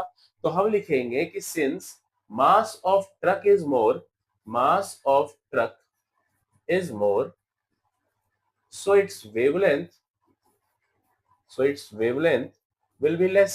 इसकी वेवलेंथ क्या होगी? लेस होगी। एंड कांट बी सी, और हम इसको देख नहीं पाते क्योंकि lambda is equals to h/mv होता है। भाई वेलोसिटी सेम है तो मास पे डिपेंडेंट, मास ज्यादा लैम्डा कम होगा। तो ये इसका आंसर हम लोग लिख सकते हैं यहाँ पर। तो चलिए अपने नेक्स्ट टॉपिक की तरफ बढ़ते हैं और हमारा नेक्स्ट टॉपिक आता है बेटा photo electric effect. Very important topic, photo electric effect. इस डिवाइस पे जो फोटो इलेक्ट्रिक इफेक्ट है इस पे बेस्ड हम लोग आजकल बहुत सारे डिवाइसेस बना चुके हैं, जैसे कि सोलर सेल, जो आप लोग घर स्कूल जो आपके घरों पे आजकल सोलर पैनल लगता है, लोगों के गवर्नमेंट प्रमोट भी करती है कि भाई लगाओ सोलर पैनल, जिससे हमारा बिजली पे जो डिपेंडेंट है, कोयले पे जो डिपेंडेंट है वो कम हो सके। तो वो सभी इसी पे बेस्ड है। तो फोटो इलेक्ट्रिक इफेक्ट जो है ये क्या कहता है कि जब भी कोई मेटल का सरफेस, ठीक है, देखो हमारे पास एक मेटल का टुकड़ा है, एक लोहा है, सॉरी लोहा कह रहा हूँ, सिलिकॉन ले लो आप, लोहा छोड़ो, सिलिकॉन मान के चलो, सिलिकॉन जनरली हम लोग सिलिकॉन मेटल ही लेते हैं। तो इट्स अ सिलिकॉन मेटल, भाई इसके अंदर इलेक्ट्रॉन्स तो होंगे ना। मान के चलो बेटा ये इलेक्ट्रॉन इस मेटल में 100 जूल की एनर्जी से बाइंड है, मतलब 100 जूल की एनर्जी से चिपका हुआ है मेटल के अंदर। अब क्या करना है आपको, सूरज की रोशनी यानी यहां से सनलाइट आएगा, सनलाइट की जब इसके ऊपर पड़ेगा ना तो ये एनर्जी ट्रांसफर करेगा। अब यहाँ समझने वाली बात यह है कि सनलाइट के अंदर स्पेशली फोटॉन्स होते हैं, एनर्जी के छोटे छोटे पैकेट्स होते हैं जिसको हम फोटॉन्स कहते हैं। मान के चलो बेटा एक फोटोन 20 जूल का है और मैंने कहा कि ये एनर्जी 100 जूल से मेटल से बाउंड है, तो कितने फोटोन्स लगेंगे? 5, 3, 4, 5, 20-20 जूल के 5 फोटोन्स 100 जूल के बराबर हो गया। लेकिन प्रॉब्लम ये है भाई 100 जूल से तो जुड़ा है और 100 जूल आप सप्लाई भी कर रहे हो तो निकलेगा तो है नहीं। कितना देना पड़ेगा? कम से कम 101 जूल तो देना पड़ेगा ना, उससे ज्यादा दोगे तब तो निकलेगा वहां से। उतने से तो वहां चिपका हुआ है, उससे ज्यादा दोगे तब वहां से निकलेगा। तो अब जब हम उससे ज्यादा देने जाएंगे तो अब मान के आप चलिए बेटा, आप दुकान पे जाते हैं, उसको बोलते हैं दुकान वाले भैया मेरे को ना लेज खाने की बड़ी इच्छा हो रही है, 10 रुपए मेरे पास है नहीं, मेरे को बस टेस्ट करना है, तो आप 1 रुपए का लेज दे दो तो पैकेट फाड़ के देगा वो? नहीं देगा। पैकेट ही आपको लेना पड़ेगा, चाहे आपको एक खाना हो चाहे दो खाना हो। इसका क्या मतलब हुआ? पैकेट क्या होता है, ध्यान से सुनना बेटा, पैकेट का मतलब ये होता है कि जितने भी पैकेट्स हैं, जितने भी पन्नियां हैं जिसके अंदर लेज है, उन सभी में बराबर क्वांटिटी में वो चीज पैक्ड है। मतलब अगर एक में 35 ग्राम लेज है तो किसी भी पैकेट में 35 ग्राम ही लेज होगा। ऐसे नहीं होगी आप छाट के देखेंगे कि इसमें 40 और वो खरीद लो। सभी में बराबर एनर्जी होती है, इसीलिए हम लोग एनर्जी का पैकेट बोलते हैं, क्योंकि इनकी एनर्जी फिक्स होती है। What is photon? Photons are, these are small energy packets. These are small energy packets coming from, कहां से आ रही है? Coming from sunlight. सूरज की रोशनी से आ रही है, coming from sunlight. तो these are small energy packets. Okay? तो देखो यहां से पढ़ा 100 जूल से जुड़ा था, 100 जूल यहाँ हो चुका है, मुझे अब 1 जूल तो देगा नहीं दुकान वाला, मुझे लेना पड़ेगा पूरा का पूरा 20 जूल। तो ये अब हो गया बेटा 120 जूल। तो आपने लिया 120 जूल, जरूरत आपको 100 जूल की थी, कितना सब्ट्रैक्ट करके बच गया? 20 जूल एक्स्ट्रा आ गया। इसी 20 जूल से ये इलेक्ट्रॉन यहां से निकलता है और वही बच्चों उसकी काइनेटिक एनर्जी में कन्वर्ट हो जाता है 20 जूल। ठीक है, this effect is called photo electric effect. So definition अगर हम लिखें तो डेफिनेशन हम ये बोलेंगे कि whenever the light radiation whenever the light radiation strike on the metal surface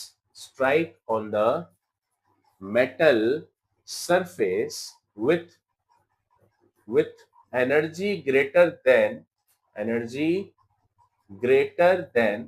threshold energy. देखो बहुत इंपॉर्टेंट लाइन है बेटा, थ्रेशोल्ड एनर्जी वो एनर्जी है जिससे वो जुड़ा हुआ है मेटल के साथ, 100 जूल से जुड़ा था ना, तो उस एनर्जी से तो ज्यादा देना पड़ेगा। तो energy greater than threshold energy, the electron will emit, electron वहां से निकल जाएगा, electron will emit from the metal surface, from the metal surface. This electron is called, इस इलेक्ट्रॉन को क्या बोलेंगे? इसको बोलेंगे photo electron. And the whole phenomena, पूरे फिनोमिना को क्या नाम देंगे? Whole phenomena is known as photo electric effect. इसे हम फोटो इलेक्ट्रिक इफेक्ट बोलेंगे। तो ये इसकी डेफिनेशन हो गई फोटो इलेक्ट्रिक इफेक्ट की। आई होप आपको ये क्लियर हुआ होगा। तो जो भी एनर्जी आप देते हैं और जितनी एनर्जी से वो जुड़ा था, इनका जो डिफरेंस होता है यही काइनेटिक एनर्जी में कन्वर्ट होता है। देखो इसी रिलेशन को ना आइंस्टाइन ने एक्सप्लेन करके बताया था कि भाई 120 जूल आप दे रहे हो, उसको चाहिए था 100 जूल, तो बच गया एक्स्ट्रा 20 जूल। अब इसी से फॉर्मूला आया, देखो 120 जूल है एच न्यू, जो एनर्जी कहां से आ रही है? सनलाइट से।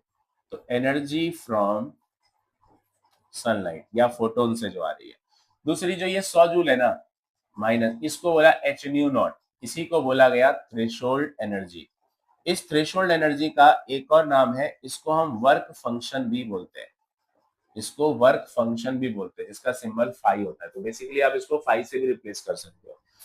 और जो बच गया एक्स्ट्रा एनर्जी, वही बेटा हाफ एम वी स्क्वायर यानी कि काइनेटिक एनर्जी होती है।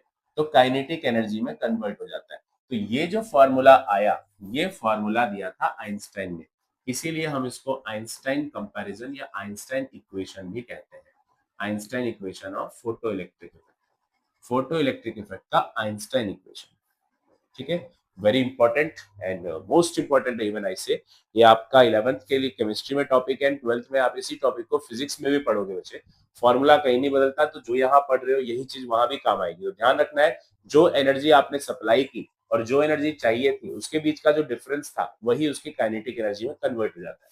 अब देखिए इसके ऊपर हम एक क्वेश्चन करते हैं, एनसीईआरटी में एक बहुत अच्छा क्वेश्चन है। देखिए बेटा, आपकी एनसीईआरटी बुक का ये एक एग्जांपल है क्वेश्चन, बहुत इंपॉर्टेंट और बढ़िया क्वेश्चन है। जो हमने फोटो इलेक्ट्रिक इफेक्ट सीखा उसी के ऊपर। तो सवाल देखिए क्या कह रहा है, यहाँ पर क्वेश्चन में लिखा हुआ है कि the threshold frequency new not for metal is 7 into 10 की पावर 14 पर सेकेंड। मतलब इसने आपको थ्रेशोल्ड फ्रीक्वेंसी यानी न्यू नॉट दे दिया, कितना, 7 into 10 की पावर 14 पर सेकेंड। इसको हर्ट्स भी लिख देते हैं कई बार। तो ये है calculate the kinetic energy of electron, मतलब मुझे बच्चों काइनेटिक एनर्जी निकालनी है। और electron emitted when radiation of frequency, कितना रेडिएशन इसके ऊपर डाला गया, 1 into 10 की पावर 15 पर सेकेंड। भाई 1.0 लिखो चाहे 1 लिखो, बात एक ही होता है ना। तो 1 into 10 की पावर 15 पर सेकेंड की फ्रीक्वेंसी सूरज की रोशनी से उसको मिला। ठीक है, ध्यान रखना, हिट्स द मेटल। सूरज की रोशनी से जो आ रही है फ्रीक्वेंसी वो ज्यादा आ रही है ना, थ्रेशोल्ड से ज्यादा। देखें तो 10 की पावर 14 है या 15 है, तो ज्यादा आ रही है। बेसिकली हमें करना क्या है, काइनेटिक एनर्जी निकालने के लिए फॉर्मूला क्या दिया था आइंस्टाइन ने, h nu minus h nu naught equal to half mv square. इसी हाफ mv स्क्वायर को बेटा काइनेटिक एनर्जी कहते हैं। मतलब बेसिकली मुझे h nu minus h nu naught निकालना पड़ेगा। इन दोनों में h nu minus h nu naught में h कॉमन है ना, तो न्यू माइनस न्यू नॉट लिख देते हैं। h की वैल्यू 6.626 10 की पावर माइनस 34। न्यू कितना है, 1 into 10 की पावर 15 माइनस न्यू नॉट कितना, 7 into 10 की पावर 14। अब देखो सब्ट्रैक्ट तो ये हो नहीं सकता भाई, पावर 15 में पावर 14 घटाओगे कैसे, तो दोनों को सेम पावर में कन्वर्ट करो। यानी मैं 10 की पावर माइनस 15 को 14 कर लूं, 10 into 10 की पावर 14 हो जाएगा, और ये 7 into 10 की पावर 14 है। अब ये सब्ट्रैक्ट हो सकता है आसानी से। तो आपको ये आंसर कितना देगा, 10 में से 7 गया तो 3 into 10 की पावर 14। जस्ट मल्टीप्लाई दिस 6.626 को 3 से करोगे तो बेटा आंसर आ रहा है 1.988 10 की पावर 34 14 जुड़ जाएगा, answer minus 19 joule. This is the kinetic energy का रिलेशन। तो ये था फोटो इलेक्ट्रिक इफेक्ट, और इसी के साथ आपका ये चैप्टर यहाँ पर फिनिश होता है, स्ट्रक्चर ऑफ एटम, जो कि हमने लगभग लगभग 1.5 या 2 घंटे की वीडियो में कवर करके रख दिया है। तो भाई ऐसे ही आगे सारे चैप्टर्स कवर होते जाएंगे, और वेरी इजी आसान तरीके से एक एक वीडियो में हम लोग पूरा चैप्टर कवर करने वाले हैं। तो अगर अभी तक आपने चैनल को सब्सक्राइब नहीं किया तो please subscribe and bell icon को जरूर प्रेस करिए, ताकि आपको अगला वीडियो सही टाइम पे मिले और आप एक स्ट्रेटेजिक पढ़ाई कर सके एक अच्छे टीचर के साथ। तो मिलते हैं आपको बच्चों नेक्स्ट वीडियो में। सलाम, नमस्ते, शुक्रिया।